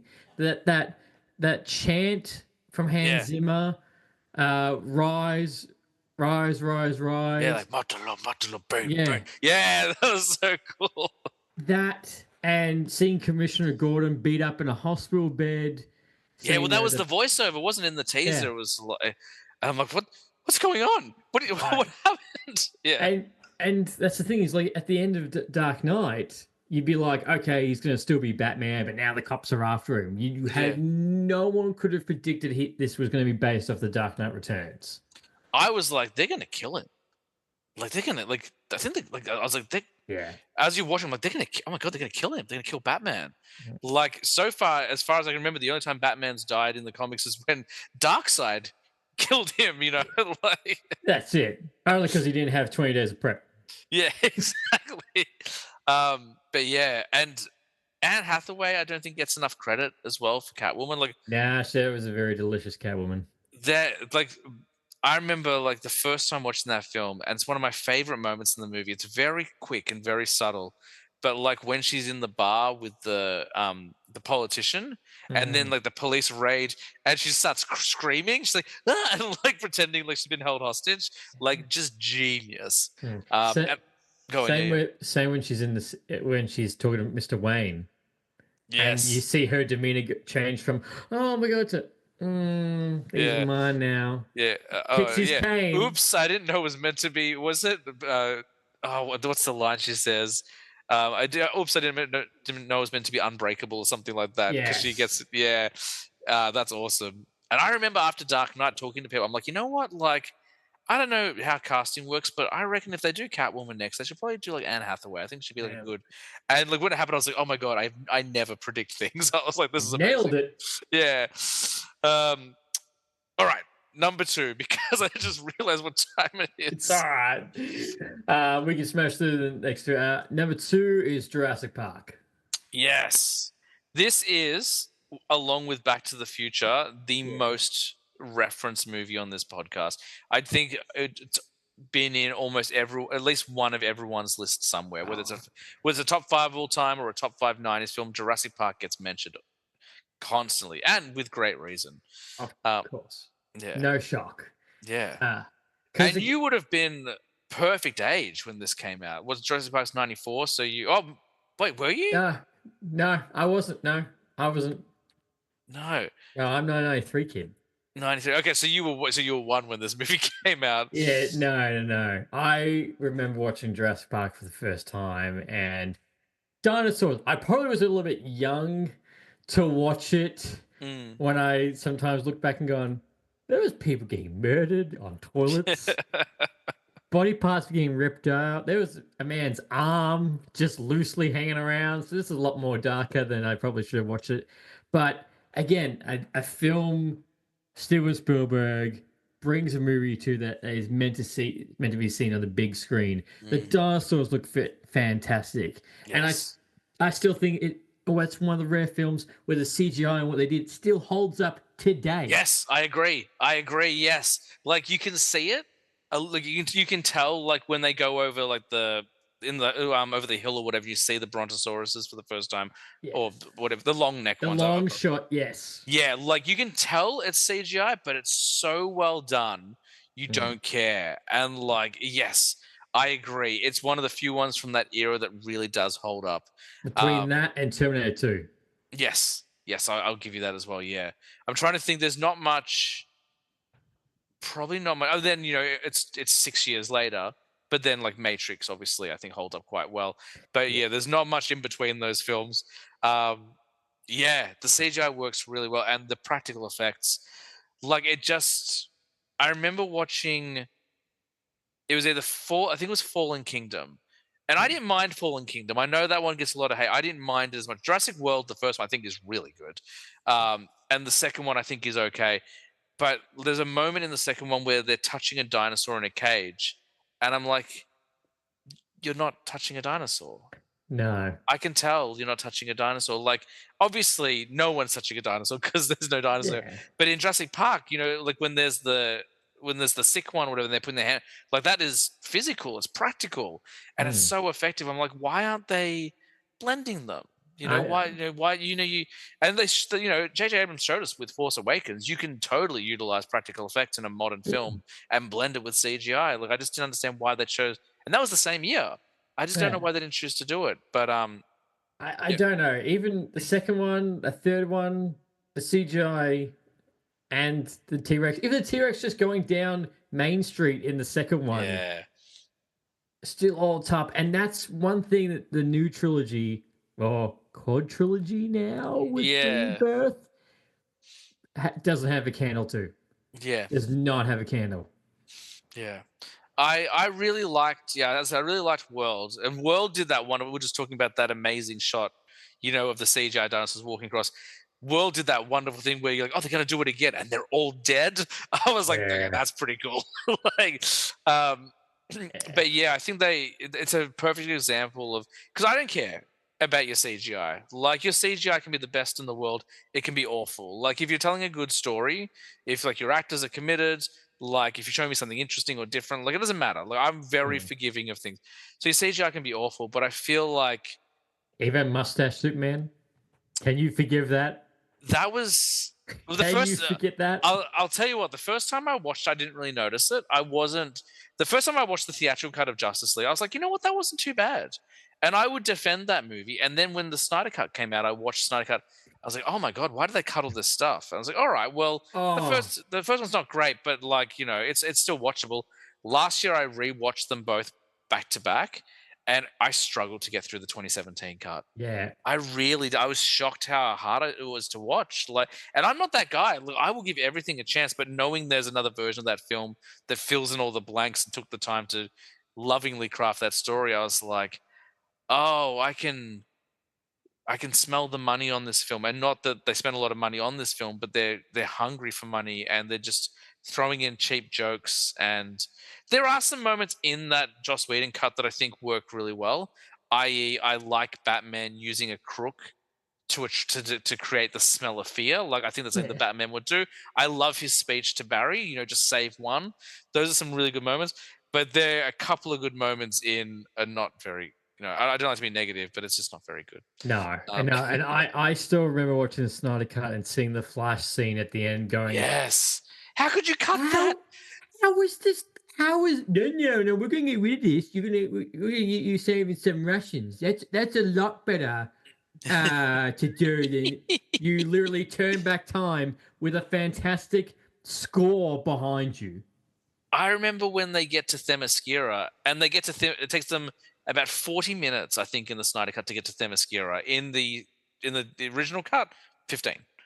Yeah, Like it's night and day, and I'm sitting there, I'm like, why did they cut this stuff? yeah, Like it's so great, and even Diana descending on the museum or whatever and saving the children, like that. Like we get that scene in the original cut is great. I do like that scene. I'm like, that's very Diana. She would do that, but like taking the time. I know people criticize the slow motion. I understand the critique, but I also feel like, well, those are the people who are watching their movies in 1.5 speed. yeah. Like that's why they're annoyed about it.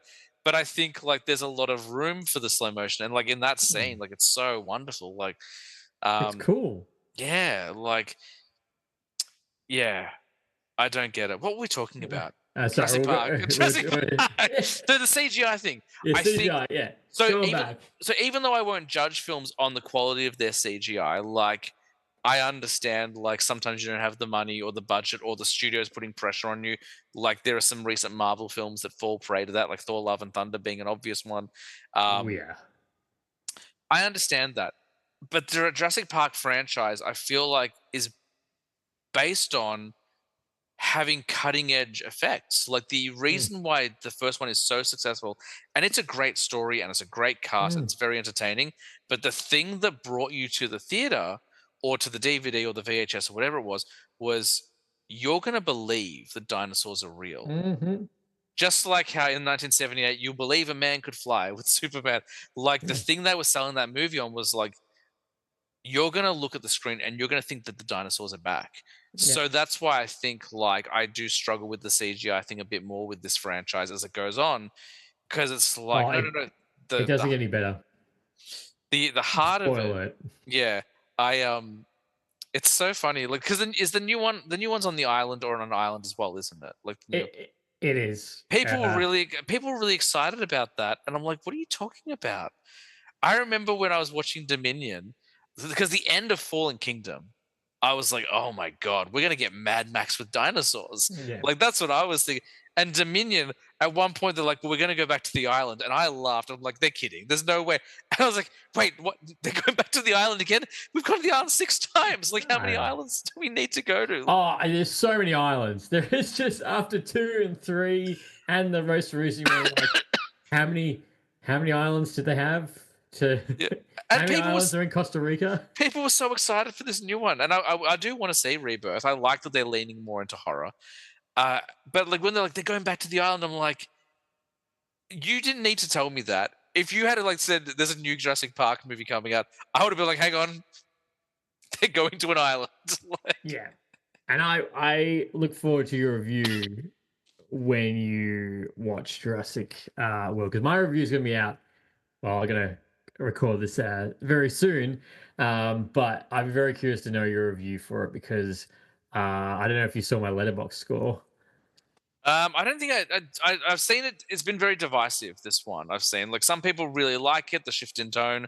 Some people are criticizing the CGI, and some people don't like it so much. They think it's more of the same of the last couple. So, I yeah, I'm keen, but I'm also it's not a franchise that I didn't grow up with. Like Jurassic Park, I came to a little bit later in life, like more in my teenage years. So I don't have that same kind of emotional attachment to it the way a lot of people do. So same with Star Wars. I came to Star Wars late as well. So people like lose their mind over Star Wars, and I'm like, I thought Attack of the Clones was pretty good. Like Attack of the Clones was my first Star Wars movie. So Oh, you poor soul. that's the reaction that everyone gives me. I'm like, what? You guys don't like the big arena fight? Like, isn't that cool? Uh, It's good, right? right? I always the phrase "Master Cipher Diaz" gets referenced a lot in my house. Um, but yes, I am keen to check it out. Like I'm here. The more it goes on, the further we get away from the box office weekend, it feels like it's skewing more negatively. But we'll see. Yeah. Yeah. Yeah, definitely let me know when you watch it. But yeah, Jurassic Park, that first one, like for last year, was it last year? My wife surprised me with tickets to go see the John Williams score at the Melbourne Symphony Orchestra, Ah, cool. That's very cool. which was incredible. Like hearing the Star Wars themes, Mm. hearing like themes that I didn't actually know he actually had a hand in, hearing the Home Alone theme, Yes. stuff like that. But then hearing the Jurassic Park theme, just I felt like I was like 10 again. Yeah. Hearing that theme for our live orchestra was just incredible, and that's which I'm hoping to do once again because apparently I don't know if you've seen it, but the Marvel Yes. Infinity Saga. Orchestra. I Yes. really want to go see that. Like that, hearing the Portal scene, hearing the Avengers theme live, I was like, say no more. But if a theme can do that to you and take you back to you when you're 10, it just shows you how good it is and how much you love that film.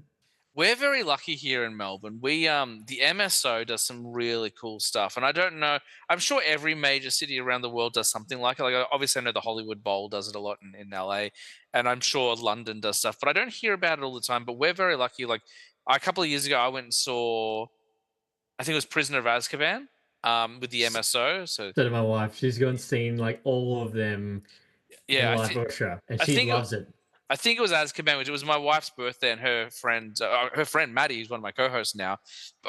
We weren't friends, we weren't like close like we are now, but 10 years ago, whatever. She bought us tickets, and we went like as a double date to it, and it was amazing. Like they do Back to the Future, they do all sorts of cool stuff, and they're Mm, doing what's the other one I saw? They're doing another one, but yeah, we get it all the time. The MSO is doing all sorts mm. of cool stuff down here, so that would be very cool to see all Oh, the John Williams stuff. Um, it's incredible. who I've talked about in the show quite a bit, but you don't have modern cinema sound without him. Like he scored No. our childhoods, Hmm. like Home Alone, like Harry Potter, like Jaws, like Yeah. I got a buddy, my brother-in-law. He's come on the show a couple of times, and he's a psychology teacher, and he uses music in his classroom to see, like, to try and like see if it evokes feelings. It's so funny you mentioned like hearing the Jurassic Park theme and like being 10 years old again. Like he does that sort of thing, and he broke my Oh, heart one day. He's like in his psychology class, he played the theme from Jaws, and he's like, "How do you feel listening to this?" And all the kids were like, "What is it?" And I was like, "What are you talking about? It's Jaws. What are you talking about? Like it's Jaws, guys. It's Jaws, guys. Please, it's Jaws." Like, somebody say something, please. have you heard of the phrase blockbuster? Like this Yeah. movie was responsible for it. Like this is Mm. the movie that should never have been. It makes no sense. This film is as good No, as it is, but what do you no. mean? It's Jaws. And you've actually just reminded me. I just still need to watch that doco on Disney Plus. Oh, Uh, is there a Jaws? Oh, there is. it's I like haven't the watched it either. 50th anniversary or something like that documentary about Jaws, and apparently it's meant to be really good. I have which one do I? I've got a anniversary. I might have the 30th anniversary or the 40th anniversary. And there's a great documentary called "The Shark Still Works" or "The Shark Is Still Working."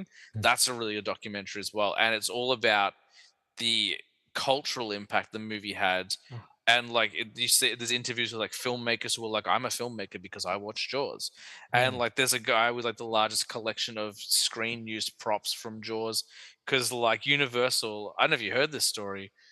I don't know when it was, but in the 90s, at one point, the whole Jaws set, like the orca and like everything, were just on the Universal lot. And Universal, like some studio exec was like, "Ah, we don't need this anymore," and like destroyed it all. And Spielberg was like pissed. He was like, but like some guy went in and like reclaimed a bunch of the props and stuff so they could keep it alive. Um, so Yeah. I think he's in that doc as well. It's a really good documentary. Um, Jurassic Park Correct. makes you can. It's for those listening who are like, why are they so tight? It's almost 11 p.m. Yeah. All right.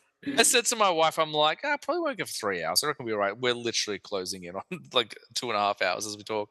Yeah, Um, Jurassic Park makes perfect sense, but it begs the question because you gave me a list. I've completely forgotten your list, which I'm really glad I did. I like being surprised. Oppenheimer, Avengers, Dark Knight, and Jurassic Park. Like, what could be better than those four? What's number one? all number one, which you've actually already said it, and it's fairly everyone else is Back to the Future. Yes, That that's right. I uh, do remember. Yes. I that is my probably guilty pleasure film is the right one, but I could watch that again and again and again.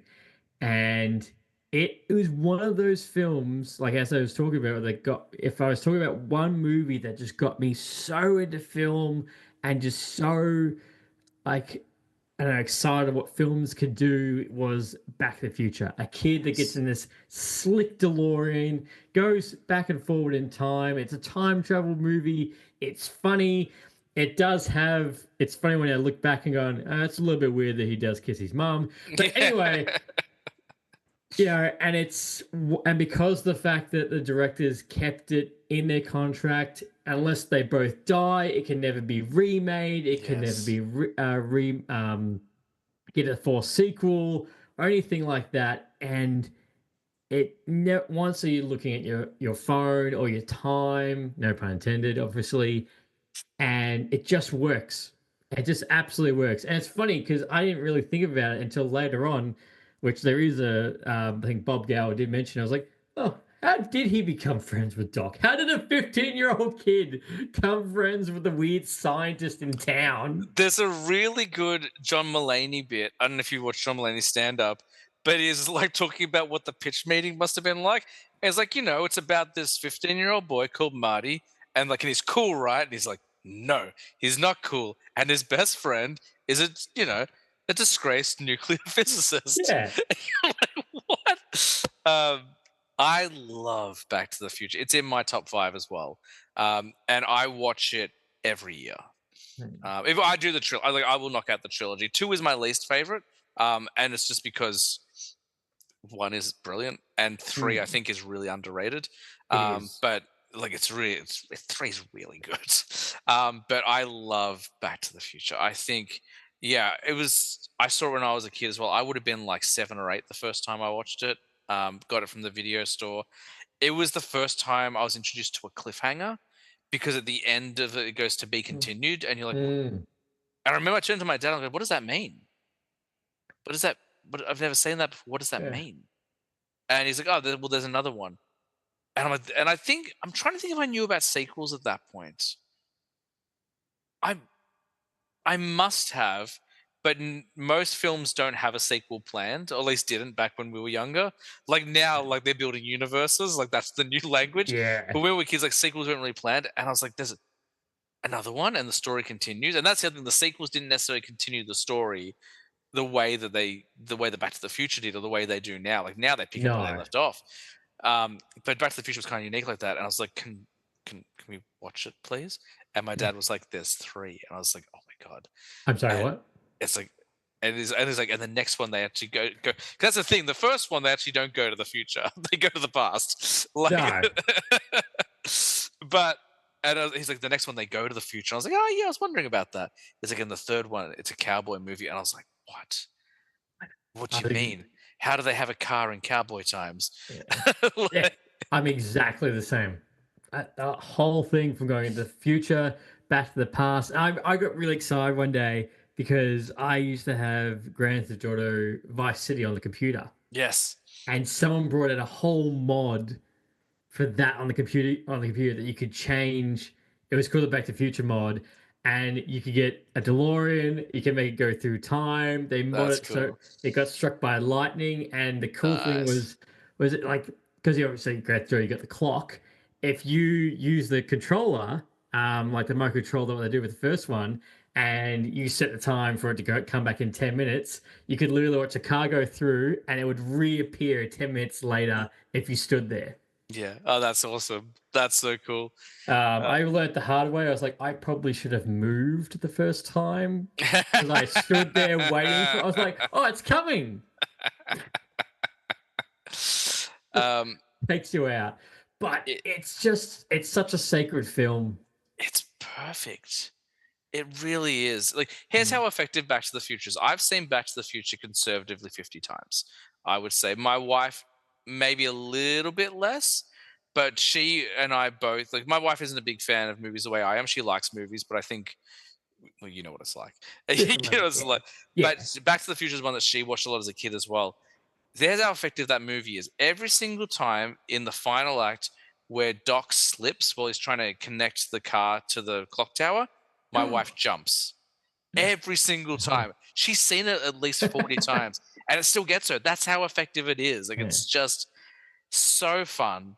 Um, the girl who plays Marty's girlfriend before she was replaced by Elizabeth Shue Mm. is wonderful. She was really good. It's a real shame she had some personal issues that she was looking Yeah. after her mum and stuff like that. But she's so good. Mm. Biff, like, what a great villain! Yeah. Like, he's so cartoony and like mustache twirling, but also just like a great bully. And like, you know, we're talking about, you know, Oppenheimer being really relevant today. There are elements of Back to the Future too that are really relevant today Oh, as well. there Like, is. There it's is. it's it's just so much fun. And the And I know theme. that's yes, dun, dun, dun, dun, The dun, yes, theme is right there. Every yes. part of it. And it's just I feel like there's this real I don't know where the pressure or expectation is coming from, but it feels like a lot of modern action adventure films aren't aren't confident enough to be fun. They're like, we need to be serious, we need to be grounded, we need to be gritty. And I was like, no, bro, like, please be fun. Like, Back to the Yeah. Future does all those things. Raiders of the Lost Ark does all those things, Mm. and is also fun. And like, I don't know whether people saw like Nolan's like take on Batman, like that's how we're gonna do everything from now on. But like, no, no, no, like we can have fun. And that's I think why I'm so excited to bring back to Superman. I think I'm so excited. Like, I love Man of Steel. I think it's Yeah. brilliant. I think it's maybe the best movie in that franchise. Oh, But this movie looks really fun. It looks it, really fun. Like, it does. And you are completely correct. The Dark Knight did set that trend for we yeah, can go more serious. And there's a good reason that Man of Steel needed to go in that direction yeah. after Superman 1, 2, 3, and 4 and Returns. Returns. It Yeah, really needed to go completely left field. yeah, yeah. And you know, and like, to be fair, I say that like it's everything's going grounded and gritty. Like, Marvel have walked the line of tone very well for most of their phases. Like, there have Mm, been a couple that have shifted a little bit too hard, like Love and Thunder, and controversially, I think Ragnarok also leans too hard to the comedy at times. mm, Love and Thunder, I actually find to be less egregious in the comedy department than Ragnarok. Ragnarok goes into slapstick. I'm not sure why. I know I'm in the minority, and that's fine. But for the most part, like, they walk that tone really well. Their dialogue's really snappy. Tony's really mm. entertaining. Um, but most other films and franchises feel like they're like Mission Impossible, great. Not a lot of room for fun. Like, very serious. Do you know what I mean? No. No. Those Bond films, amazing. Mm, Not a lot of room for fun. So no. I'm looking forward to. I hope more people take a note out of Back to the Future's book and Mm. go back into fun. Well, the new Bond film is going to be directed by the Dune director. So not fun. Um, No, I don't think so. Because I don't know if you know this, but apparently Nolan really wanted to make a James Bond movie, yes. but I can't the Kowalskis, I can't remember the names, who are still well, until a couple of months ago they were still the main controller over the James Bond franchise. Yeah, the Broccoli family, and then it got bought out by Amazon, and like it Yes. was really funny. It was like, we'll give you $1 billion, and they're like, no, and they're like 2 billion, and they're like, okay, like, Sure. Sure. Apparently they wouldn't let Nolan have the final say. And he's like, I'm not doing it then. yeah, and Villeneuve also doesn't get final cut. Like, he can make his own story, but they're going to get final cut approval. Yeah. Um, I And hope I like Villeneuve quite a bit. I am not a huge fan of his sci-fi movies. I think I appreciate that they're masterpieces on a visual scale. I think technically the Dune films and Blade Runner 2049, 2049. they set the standard. Stunning. I think they're perfect. But I like when he tells personal stories. My favorite version of him as a filmmaker is like Sicario, Prisoners, when we're telling human stories, going through human grief and stuff like that. So if we get some of that human element in his Bond, I think we're in for a really special thing. But Mm. it just depends on what he does with it. But I don't think it'll be fun. um, No, I don't think it. I don't think it will be either. And I remember reading that story about Christopher Nolan and James Bond. I'm thinking, if Nolan comes to you, it says, "I will do a film about your character." You give that man the final cut. You yes. give it to him. You don't go, I just want in case to change anything. No, you drop the bag of money at his doorstep and you walk away. Yeah, and like we just sort of said before, like the guy has a like flawless filmography. Like this was probably it probably would have been pre-Odyssey. Like so, like Yeah. he would have had the time. He was coming off the Oscar win. Speaking of which, the Odyssey looks incredible. I haven't watched the. I know they leaked a Ah, trailer. I haven't watched that. I'll wait until I'm in theaters. But I haven't watched it. I haven't seen it yet, but I did see someone do a really mention this in a tweet. I couldn't be more right. And the tweet was, "There is nothing more as a more Christopher Nolan thing is that when you put a poster of your film and you have a stellar cast and none of them are on the front cover of the poster." yeah,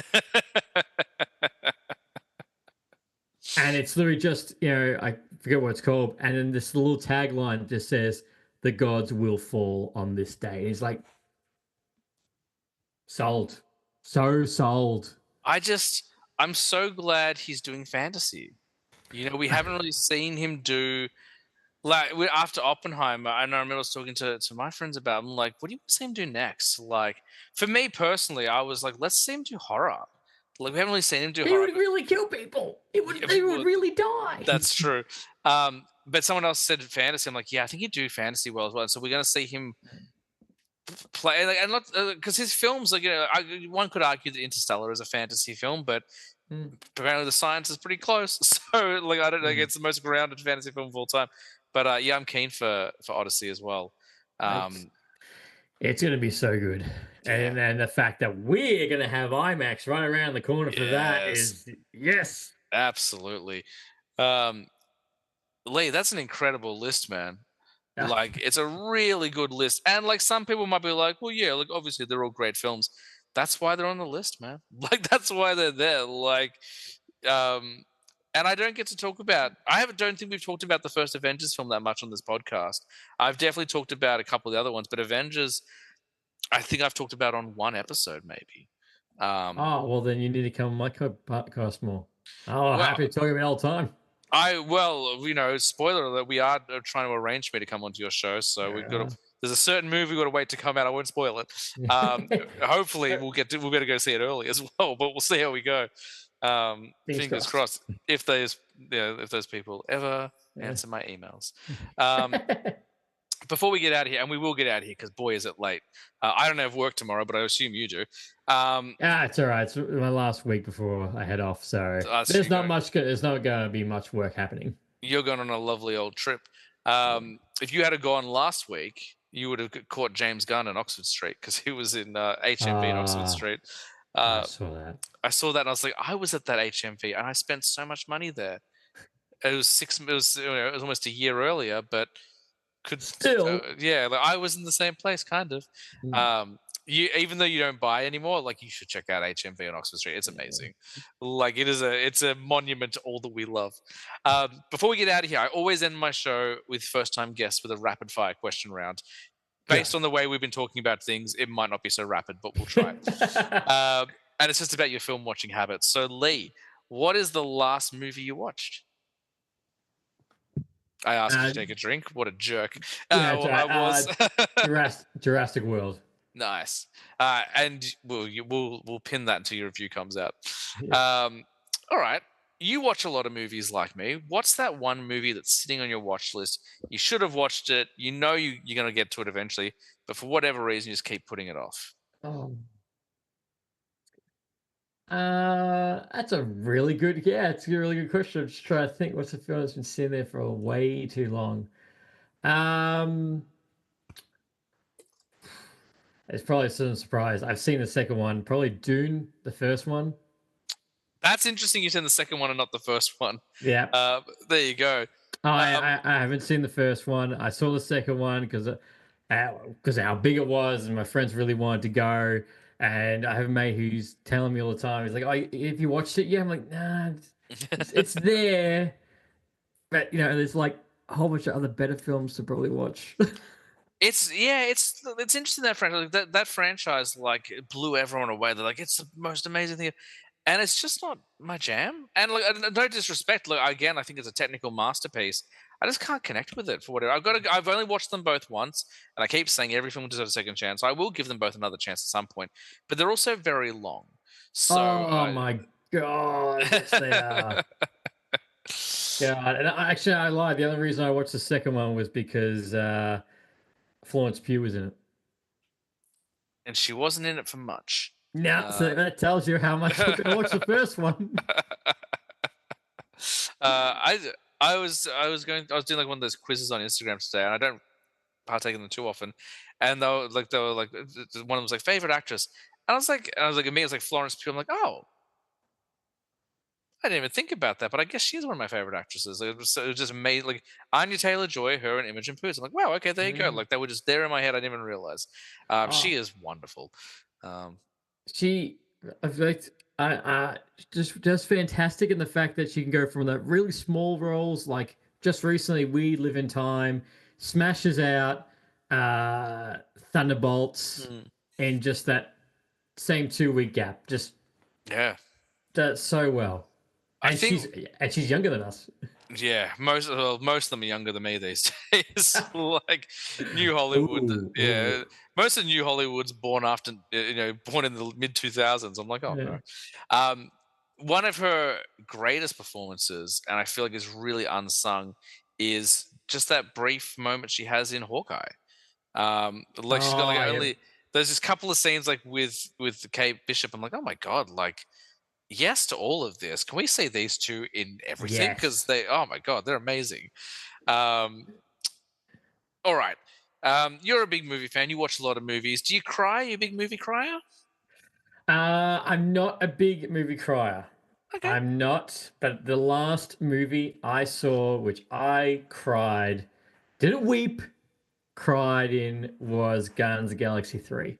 Yeah, that's a tough one. Oh That, boy. oh, that got me. That really got me. And it is the reason why I have not gone back and watched that film. I haven't gone back either. I've got it. I've got it on. I've got Yeah. the steel book on my shelf. I think it might still be in plastic. Um, but I haven't gone back either. And afterwards, it was one of the first movies my wife and I saw together after our daughter was born. My wife has only been to the movies with me since our daughter was born, so she has seen maybe 5 movies.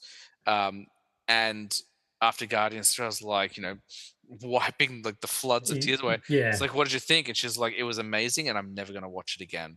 And I Yeah. was like, wow, like that's fair. Totally, that is a rough one. Yet another example of like why people should have faith in James Gunn. Um, Yes. that moment where, and spoilers for a 2-year-old film, but that moment where Groot sprouts wings, I was like, oh my god, I can't wait to see what they do with Swamp Thing now. Oh, I know. Like as soon as that happened, because they just announced Swamp Thing as part of the phase, and Mm. I was like, oh my god, we're gonna get Swamp Thing with wings. Yeah, Like, yeah. yes, oh my god, this is gonna be amazing. There's been no updates on Swamp Thing though, so I hope we get him still. No. Um, is there an actor or an actress that you'll follow anywhere? It doesn't matter what they're in. If they're attached to the billing, you're going to watch that movie. Uh actor would be Robert Downey Jr., but I feel like that's a little bit too on the nose on why. Yeah, but he's Uh, great. I watched The Judge. The Judge. People like that. That film got critically like slaughtered. I loved The Judge, and it's because of him. He's great in it. he is. Probably, yeah. I'd say yep, 100%, yeah. 100%. Oh, and actually either Robert Downey Jr. or Hugh Jackman. Yeah, Generally what nice. generally what Hugh Jackman picks, I'm like, yeah, I'm in. I'm in. Yes, he's really like people like always think of him as either musical theater or Wolverine, but the dude's got range. Like I was talking about, Prisoners. yes, terrifying, Uh terrifying. Prestige. Yes. And if you really want to go back, which is such a 90s film. I think it's called Swordfish. Yes, 2001. Yeah. There's a very weird scene with him at a laptop early in that film. Yeah. And I was like 14, 15 when I was watching that. I was like, huh. All right. This is weird. But All yes. right then. Swordfish. Guy Pearce as well. And was it Halle Berry? Yeah, Halle Berry and John Travolta? John Travolta in the film. Yeah. I wonder how I haven't seen it since I watched it on DVD when I was like 14 or 15. I wonder how well that flick holds up, especially in the realm of being a hacking movie.